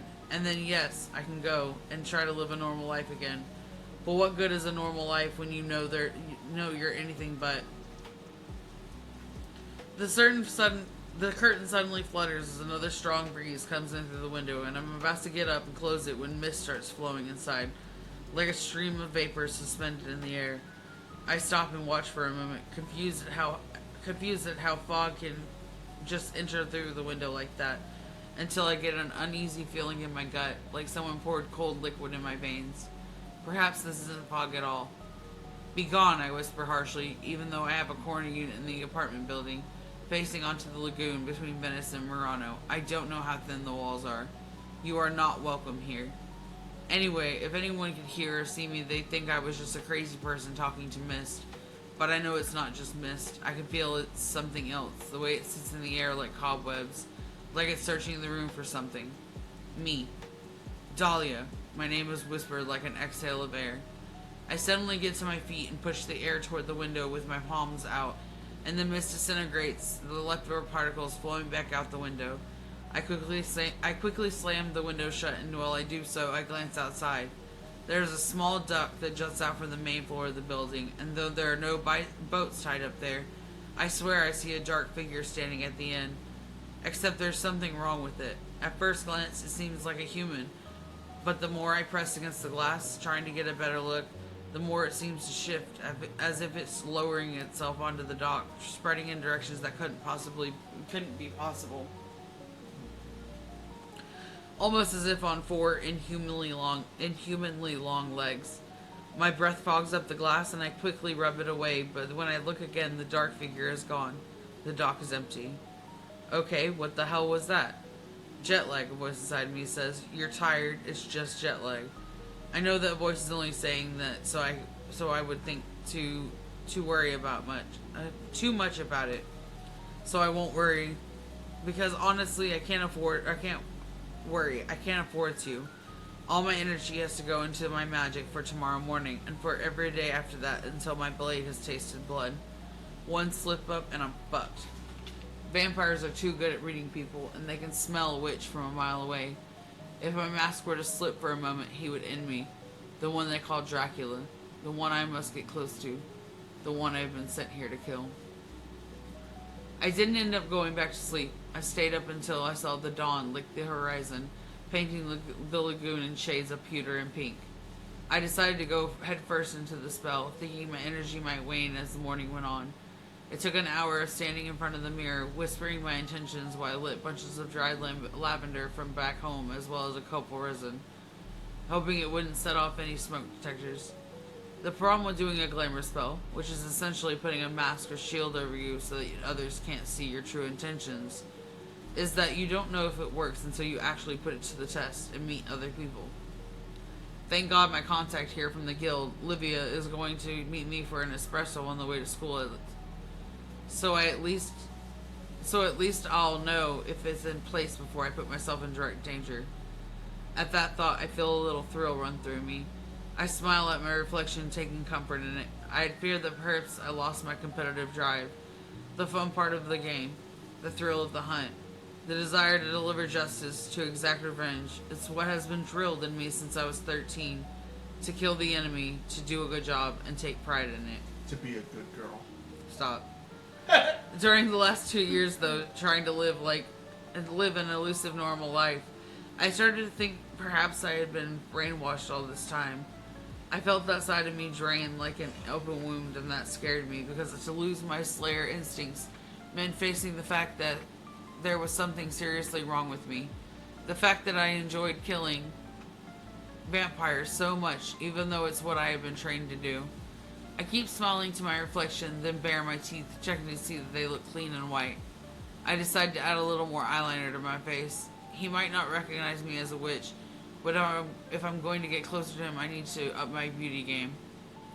I'm sure most students in the conservatory weren't wearing a full face of makeup to class, but I have to stand out in some way. I add some blush to my cheeks, ever so pale, and wish my foundation could have covered up my freckles. The eyeliner is a dark bronze that brings out the green in my eyes, and I run my fingers through my hair, separating the loose curls. I'll never be a sexy bombshell. I'll always have this look about me that belongs in old paintings and statues. A chin too strong, a Roman nose. But I know I have what it takes to bring a man to his knees if I must. If Dracula is anything like his counterparts, he'll pick up on the fact that I'm easy prey, and he'll be the one compelling me, not the other way around. Satisfied with my appearance, I take in a deep breath and grab my backpack, slinging it over my shoulder with my Birks, my white leg jeans, and blousy green top. I think I look the part of being a student. I head out of my tiny apartment, locking it behind me, and head down the narrow, winding staircase and out of the building. Wait, hold on. So, it's obviously been a massive time skip. Was the other one like in the 1920s or some shit? 1714. Oh, goddamn. Yeah. Huge time skip. Yeah. Okay. Now we're in modern times. Okay, gotcha. I bring out the map in my phone and plot course for the coffee house that I'm meeting Livia at. I'm the type that doesn't like directions and usually just uses instinct to find my way. But Venice is a strange beast. I've been here for 2 days and I've gotten lost every time I've gone for a walk. Alleyways and streets converge and circle, leading to dead ends of buildings and canals. Even when you swear you've been down a street before, it ends up being another street, and you're in the opposite direction you hope to go in. There's a vibe here, an energy that is dark and light and mercurial. The sun is just starting to peek over the buildings now, and though the streets are sleepy, the canals are alive with motors, boats heading every which way. Every now and then I get a glimpse of the Grand Canal between the buildings, and see the boats loaded with fish or vegetables, bringing their wares to the shops, markets, and restaurants, and of course the ever-present vaporettos coasting through the water. I've never been to Venice before, so I'm still getting used to the fact that I'm in such an infamous city. It feels a little like a dream, and if I wasn't so worried about my glamour or the mission, I'd be able to enjoy it a lot more. As far as I know, I'll be masquerading as a student at the Benedetto Marcello Conservatory of Music until my job is done. So I might not even have enough time to properly enjoy being here before I have to go. Get in and get out is the essence of the job.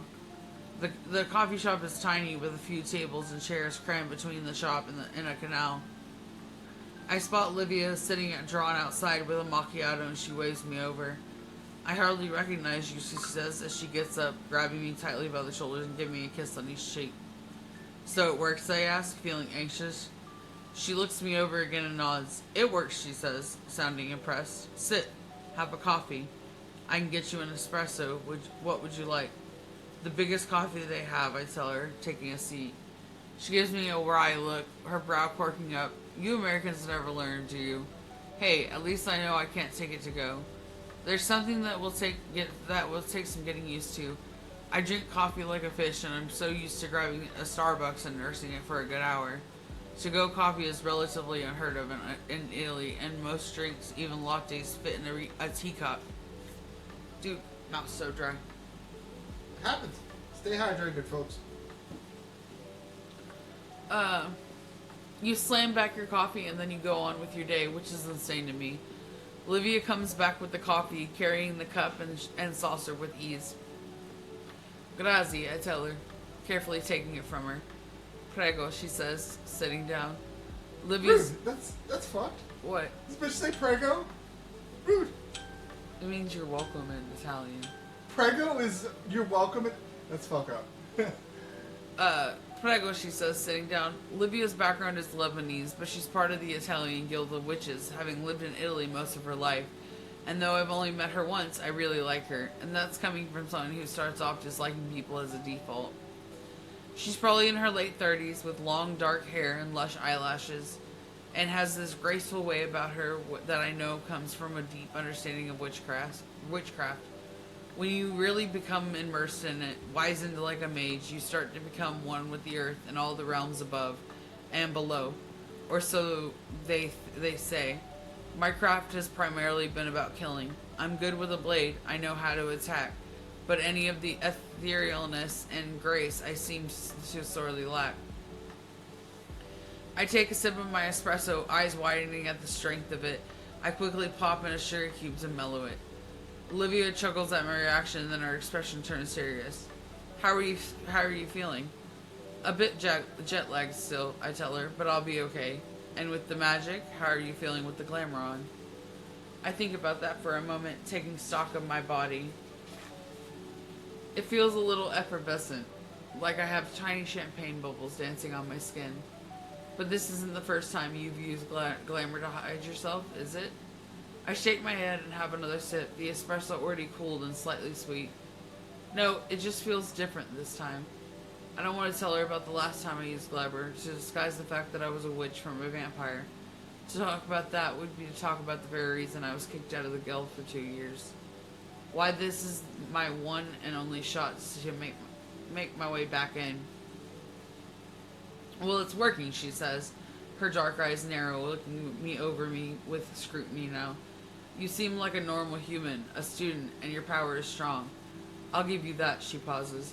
But I do worry a little. How long will you be able to keep it up without it waning? Long enough to do the job. But your job is going to take you a lot longer than you originally thought. I sit up straighter and frown. How do you know? I'm to get close to Dracula and kill him somewhere private. That shouldn't take more than a few days, a week, maybe a couple weeks if it's hard to get him alone. Bellamy Oh, she'd like that, wouldn't she? Get him alone. Bellamy rang me last night, she said gravely. You can, and should, call him to hear for yourself. But Dracula, Professor Aminoff, he's now just part of a much bigger picture. A much more deadly picture. In the last couple of days, the vampires, Sarah and Alexei, have taken up shop here in Venice, where I don't know, and they reportedly have a book that they recently stole from Lisbeth, a witch from Wales. The book went missing after Lisbeth was found dead. She was found dead? Did they kill her? I don't know, Elizabeth. I don't know most witches, to be honest. But the death of a fellow witch is a hard pill to swallow. There are only so many of us left. Sarah and Alexei did, she says, her tone sharp. Professor Animoff has an alibi. He was here, but it's possible he had nothing to do with it. But we won't know that until you get close. What Bellamy wants you to focus on now is using the professor to get close to Sarah and Alexei. Find out where they are staying, find the book, then kill them all. Goddamn. I blink, trying to take the new information in. In my job, being adaptable is an asset, but this new plan is throwing me off. I'm going to need more time to process this, I admit. I'm hoping I don't sound weak. The last thing I need is for her to report me to Bellamy and pull me from the mission. It shouldn't change anything, she says. You'll just be at the school for longer. You'll need your glamour for longer. When you feel it weakening, take your time to do another spell. You'll want it strong enough to not only pass Dracula's section, but Sarah and Alexei too. And anyone else. Who knows how many vampires truly live in this city? Sometimes it feels like hundreds. I swallowed the rest of my coffee, the caffeine mixing with the adrenaline. What's so special about the book? It's a spell book. So, I know plenty of vampires who have their hands on one. There's one in particular, Absalon Stabig of San Francisco, who has a whole library of them, but he is a little different from the rest of the vampires. He's not loyal to his kind, or really anyone except himself, and he does a lot of deals with witches. As far as I know, the magic he gets from the books doesn't really leave the house he lives in. This isn't an ordinary spell book, she says, her eyes looking grim. It can open portals to other worlds. Okay, now she has my attention. I'm sorry. It's the Book of the Dead. I'm sorry, portals? Don't read the Latin. Necronomicon. I hate when these pages stick. Why are the pages sticky, honey? No, they just get, like, I can't turn the page because they're together.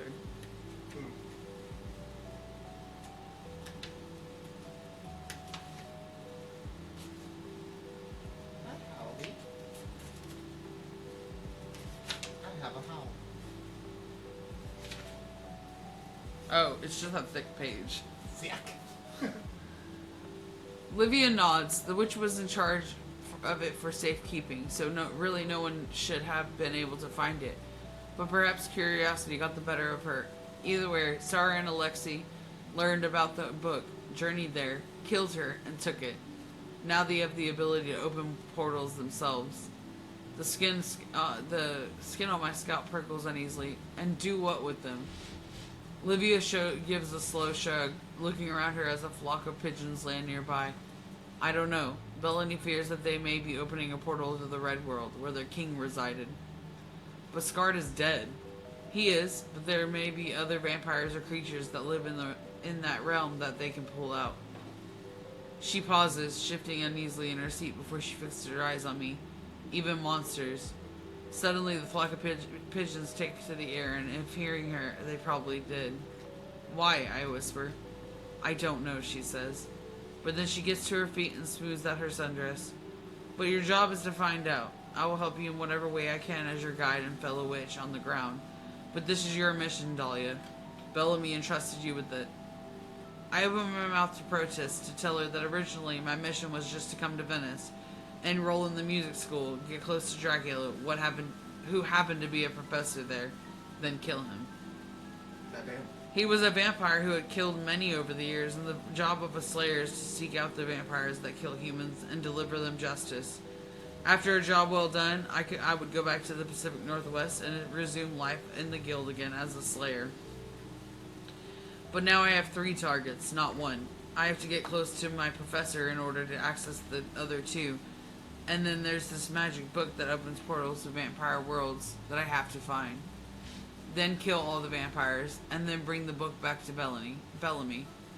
I didn't sign up for this. Yet you did, the voice inside my head says. You signed up for this when you were 13 years old, the moment Bellamy became your guardian, and you pledged to avenge your parents. You're going to do great, Livia tells me, tapping the table. Trust me, just give me a text when you're done with school, and keep me updated, okay? I nod, then yell, thank you for the coffee, as she walks away. She gives me a little wave with her hands, and then it disappears down an alley.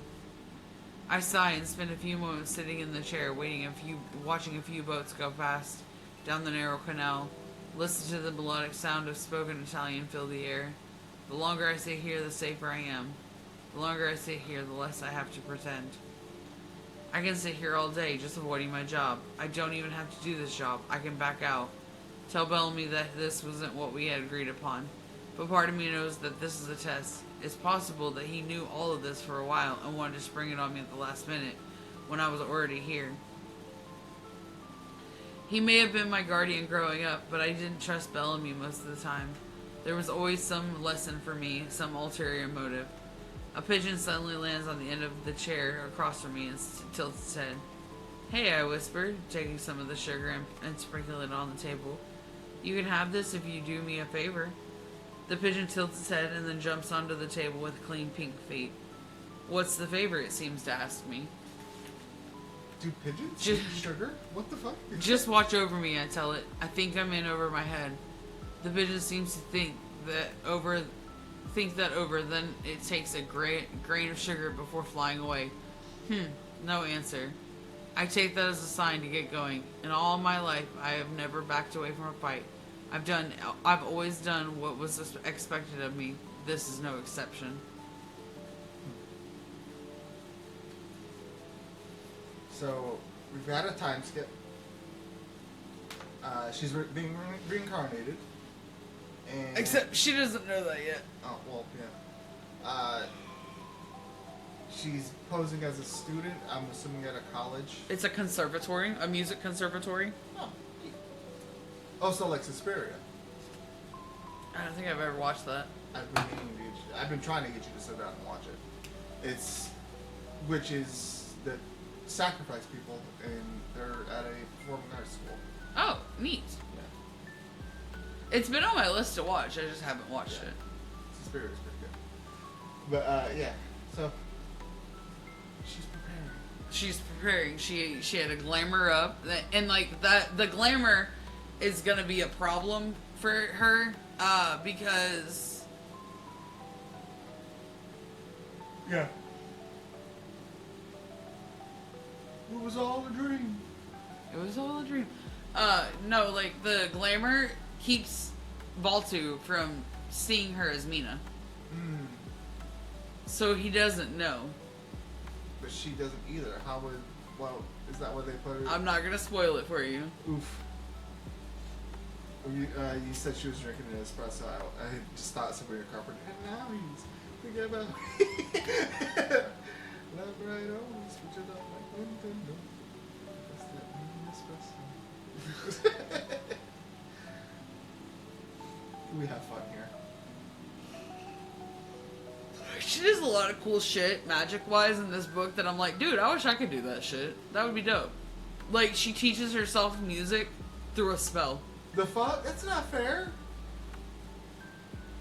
It's upsetting. Like, she could already play before, but she spelled herself to be better than she was. I want to learn to play guitar.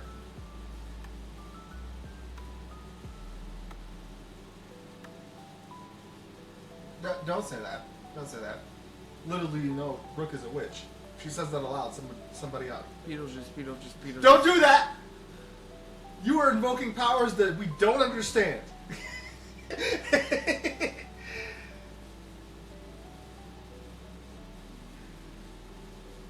Abracadabra. Oh, Vada Kedavra. Somebody just died. Just killed somebody. Fuck him. Well, goddamn! Dude, if I was like a witch, I would, like an actual like Harry Potter type witch, I would fuck people up. I'd be a Dark Lord. I feel like You already know that I would be a straight Sith in Star Wars. Yeah, if rappers existed in the Harry Potter world, I feel like Busta Rhymes would be feared. Eminem. Exactly. Like Anakin said, fuck them kids. Facts. Fuck them kids. Context. Do not Yeah, Malik would go great as well, but like, I'm straight, like, fuck with me and die. Yeah, well, I will only kill people if I have to. If you leave me no other choice, I'm killing you.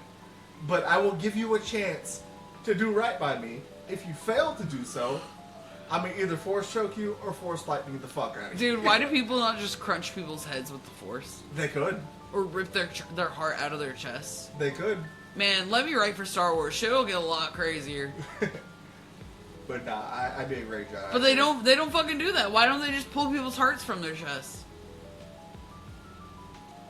Yeah, exactly. Fuck around and find out. Try me, motherfucker. I'll be nice up until you try to try me. Oh, dude, I play KOTOR and I'm always a Sith. And like, I went You need through. to finish KOTOR. I was on the very last planet. You need to finish KOTOR, you need to play KOTOR 2, and then you need to play the MMO.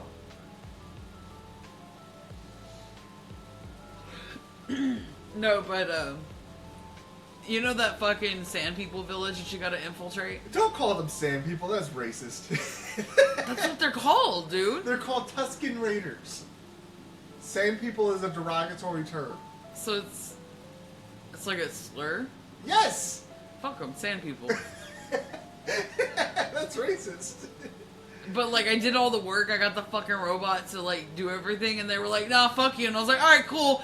I tried to be diplomatic. I'm gonna kill you all now. No, see, fuck that, Oob.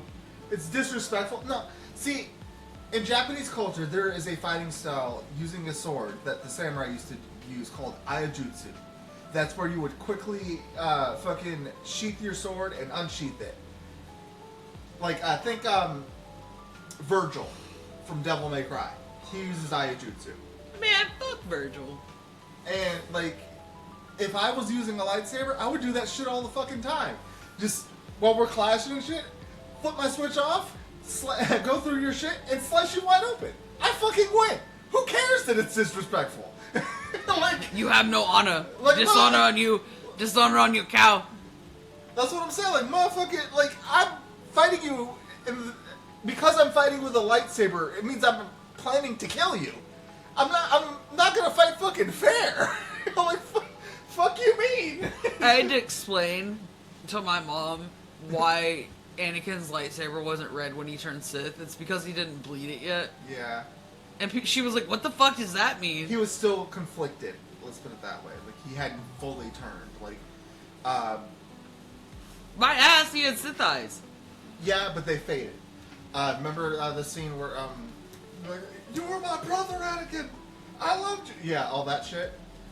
They originally had a scene in there that was cut where, before he yells, "I hate you," it's because, like, he's asking Obi-Wan to save him and keep him from burning alive, and, like, I can return.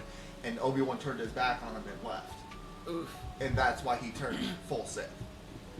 That he was, like, he could have been redeemed right there, but Obi-Wan gave up on it. Y'all, let's talk about this for a second, okay? Because, like, deadass, they were like, you're the chosen one. You were supposed to bring balance to the Force. He did. Yes, he did. He actually did bring balance to the Force. The Jedi were in overabundance. There were literally 2 Sith. There was more Sith than that. There was Well, like there 5 was, of like, them. Maybe 6. Yeah. But, like, still, the Jedi Jedi outnumbered them by a lot. And so, like, he was like, you were supposed to bring balance to the Force. He did! He made it so there were 2 of each. Facts. Yep. And he didn't like that shit. What is he saying? As Vader was conflicted too. Yeah. Speaking of Star Wars, like, If y'all haven't watched Obi-Wan, watch that shit. Yeah, It was amazing. Kenobi. It was dead-ass amazing. they showed, so in Rebels and in, fucking Kenobi, when Ahsoka fought Vader, she broke the right side of his mask. Obi-Wan broke the other. Only Luke could take the mask off entirely. Poetic.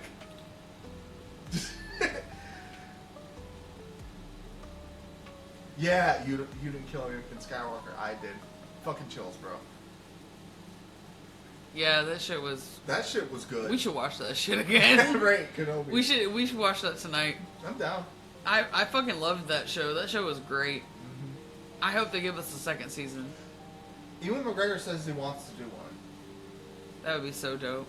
That would be so exciting. And Hayden says he's down to play Vader or Anakin, whatever. Oh, dude, he literally played Anakin and Ahsoka, remember? Mm-hmm. And Dude, him showing up in the Ahsoka show, bruh. That shit was fucking cool. We man. were glued to the damn TV. Yeah, unfortunately. Like, spoilers, like, Oob, have you seen Dragon Ball Daima yet? Navigating that fucking minefield of spoilers until the English dub comes out is fucking horrible. I hate it. Because I think the Japanese are like 7 episodes in now. And it's all over Twitter. I have to... Not look at it. That's what I'm trying to do with Dune Legacy or Prophecy. Like the spoilers are real, and I'm not trying to read that. I want to watch it in English, and it doesn't come out until next month, and I'm like, fuck, this sucks. Oh, so next month I won't be seeing you very often. No. Well, to my knowledge, I'm not sure how many episodes they're releasing at once. Watch all of Dragon Ball, but you can't watch One Piece. Fuck you. I've been watching Dragon Ball since I was a kid. So I have been keeping up with it since the start. You suck. Watch One Piece. One Piece is too long, and I'm too far behind. We can watch it together. Only if we can skip the shit that doesn't advance the plot. No, dude. It's all canon. I know! Fuck you! Only if we can skip the stuff that doesn't advance the plot. I'll let you watch the movie for Alabasta, so you don't have to watch all the Alabasta shit. Yeah, that's my trade-off. If we are going to watch One Piece and have us binge it, let's skip all the shit that does not advance the plot. No. Not- It's canon, you have to watch it. No! Yes. If it does not move the plot forward, it is not important. Skip Bullshit, it. you made me watch all the fucking Clone Wars. You can watch One No. Piece. No, I did not make you watch all of Clone Wars. I told you, let's watch the important shit and skip the shit that doesn't advance the plot. Dude, you know who annoyed the fuck out of me in Clone Wars? Who? Padme. Why? She's annoying, dude. I don't know why. I don't know, man. She's just annoying. Natalie Portman's hot. If I lost her too, I'd turn into the dark side. I understand. You're always saying that Padme and Padme Anakin- is indeed a groomer. She's 9 years older than Anakin is. Yeah, she groomed that bitch like when he was a kid. Mm-hmm. He was 10 years old. She was 14. No, he was 9. She was 14. She groomed the fuck out of him. You know what's wild though? Him and Ahsoka's Anakin and Ahsoka's age gap is the same. You're always saying that he should have ended up with Ahsoka. He should have. You know who Padme should have ended up with? Who? Daddy One Kenobi. Right. Why go for lanky ass Anakin when Daddy wouldn't? You're telling me that bitch ass little Anakin got Padme when Daddy One Kenobi was right there? Bullshit. It's funny. We can sit here and rant and talk about Star Wars all fucking day. Literally. We watch the movies and all we do is fucking commentate. The sequel series sucks. I said what I said. It's not that bad. The last movie's decent. Where like fucking Rey and Kylo. Kylo pass like their lightsabers to each other through space and time. Yeah, That's fucking That's cool. pretty dope. But I wish they had gone more in depth in the explanation of their bond. I feel like that would have improved the movie a lot. You know what I'm saying? yeah. They shouldn't have killed off Luke. That was a huge fucking mistake. Nobody's more pissed off about that than Mark Hamill. What do you mean they killed off Luke? Oh, they did kill Luke. In a stupid ass way too. Yeah, that was fucking dumb. Yeah, they killed Fives in Clone Wars. Fives, if you remember, babe, was the clone trooper that found out that Order was 66 coming, Yeah. and they killed him for it. I'm a fucking Star Wars nerd. I know. Yeah. We've been live for 2 hours. Fuck. Facts. But you don't like strong female characters. Bullshit. Ahsoka is amazing. Ahsoka should have been a Skywalker instead of Rey. Yeah. I said what I said. And I love that Dave Filoni, with his Mandoverse or whatever, is pretty much... This is pretty much a universe is, like, if Ahsoka had survived. So therefore, none of that Rey bullshit happened. And I'm here for it. Yes, please. Yeah, dude. Yeah. Merlin. Every time I see Ahsoka and Anakin on screen, I'm like, now peace. Not keep. Now peace. Because Rosario Dawson and Hayden are both fucking hot. I love how we're reading chapters, but we're literally not even talking about it. We're fucking... We just kind of bullshit in the meantime. We're having a simmer down period, if that makes any sense. Yeah. Yeah, they did a lot of the good characters in Clone Wars dirty. Well, we haven't finished the Bad Batch. We haven't even started the Bad Batch. We haven't? No. I've seen a couple of episodes of it. I watched it with I wanted to watch it. Yeah, they made the... Well, no, I'm not going to spoil But yeah, the Bad Batch was a bunch of clones that just didn't work up to snuff by the Empire standards. They also weren't. You know who I fucking love? Darth Maul. Kenobi! He is such a fucking, like... I love that he gets fucked up but just keeps coming back. He's like, I'm a glutton for punishment. Yes, please. Fucking when Ahsoka fought in Clone Wars, she's like, you're lucky Anakin didn't show up, because the way you're fighting, you wouldn't have lasted long. Ahsoka whooped his ass, y'all. She did. I seen it. I seen it too. Just goddamn. Oof. I love that they raised Anakin, right? To be a fucking soldier. And then they were like, hey, we know we raised you to be a soldier, but you're not really, you've got too much dark energy, and right, you've literally taught me nothing but to kill people. Like, fuck you mean? Like, this is all you've taught me, my dude. Mm-hmm. Yeah, they straight up just taught Anakin all his life to kill.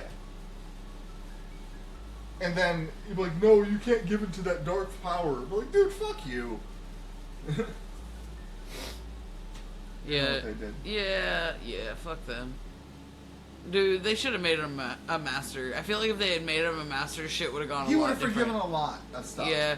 And they just... I saw a fan thing where they said that they really, instead of making him a general in the army, they should have made him train younglings. Yeah, I saw that too. Yeah, so that way he could actually learn to let go and not hold on to attachments. Mm-hmm.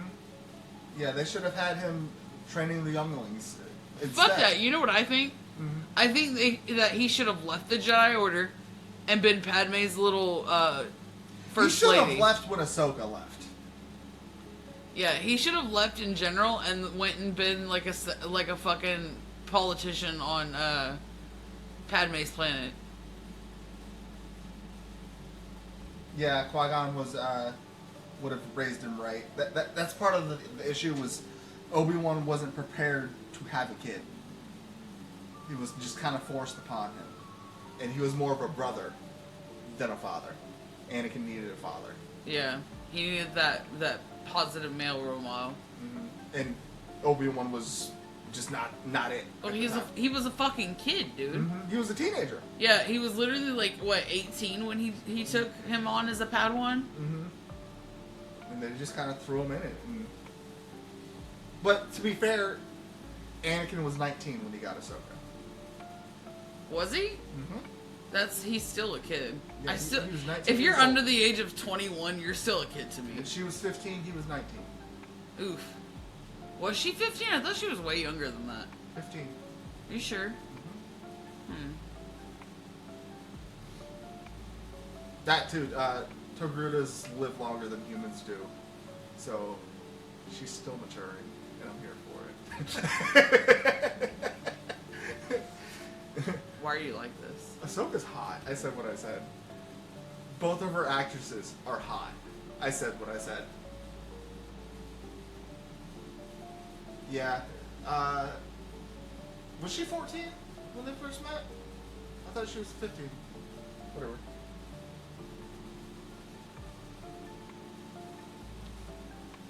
Merlin, it's not nap time. It is for him.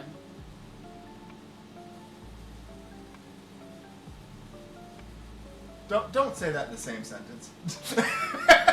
Yeah, don't say that in the same... That's weird, bro. That's... You gotta wait till they're legal. There's a lot of times that I see people in shows and I'm like, they're hot. Are they legal? And then I have to go look it up and I'm like, oh, neat. They're 18. Awesome. Smash. Right. I know. We know what you meant, but we gotta make fun of you. We gotta heckle you a little bit. Like, we were watching the originals, Vampire Diaries spinoff. We haven't gotten to it yet, but Niklaus and Haley's daughter, Hope, they show her when she's 17. Bruh. I don't think...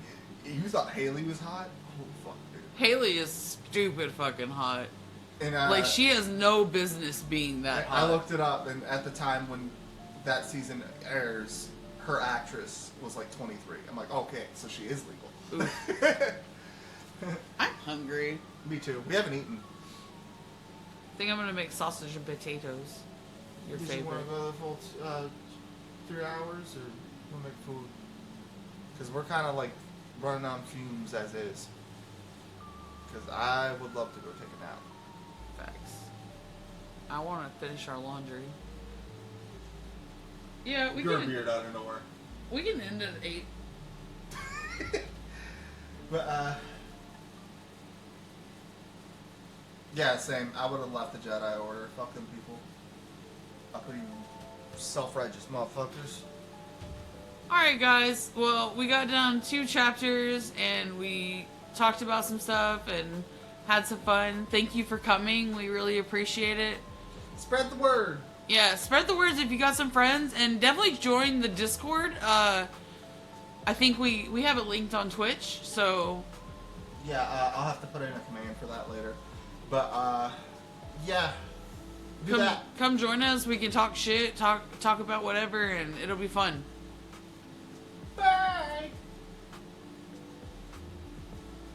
Bye, guys.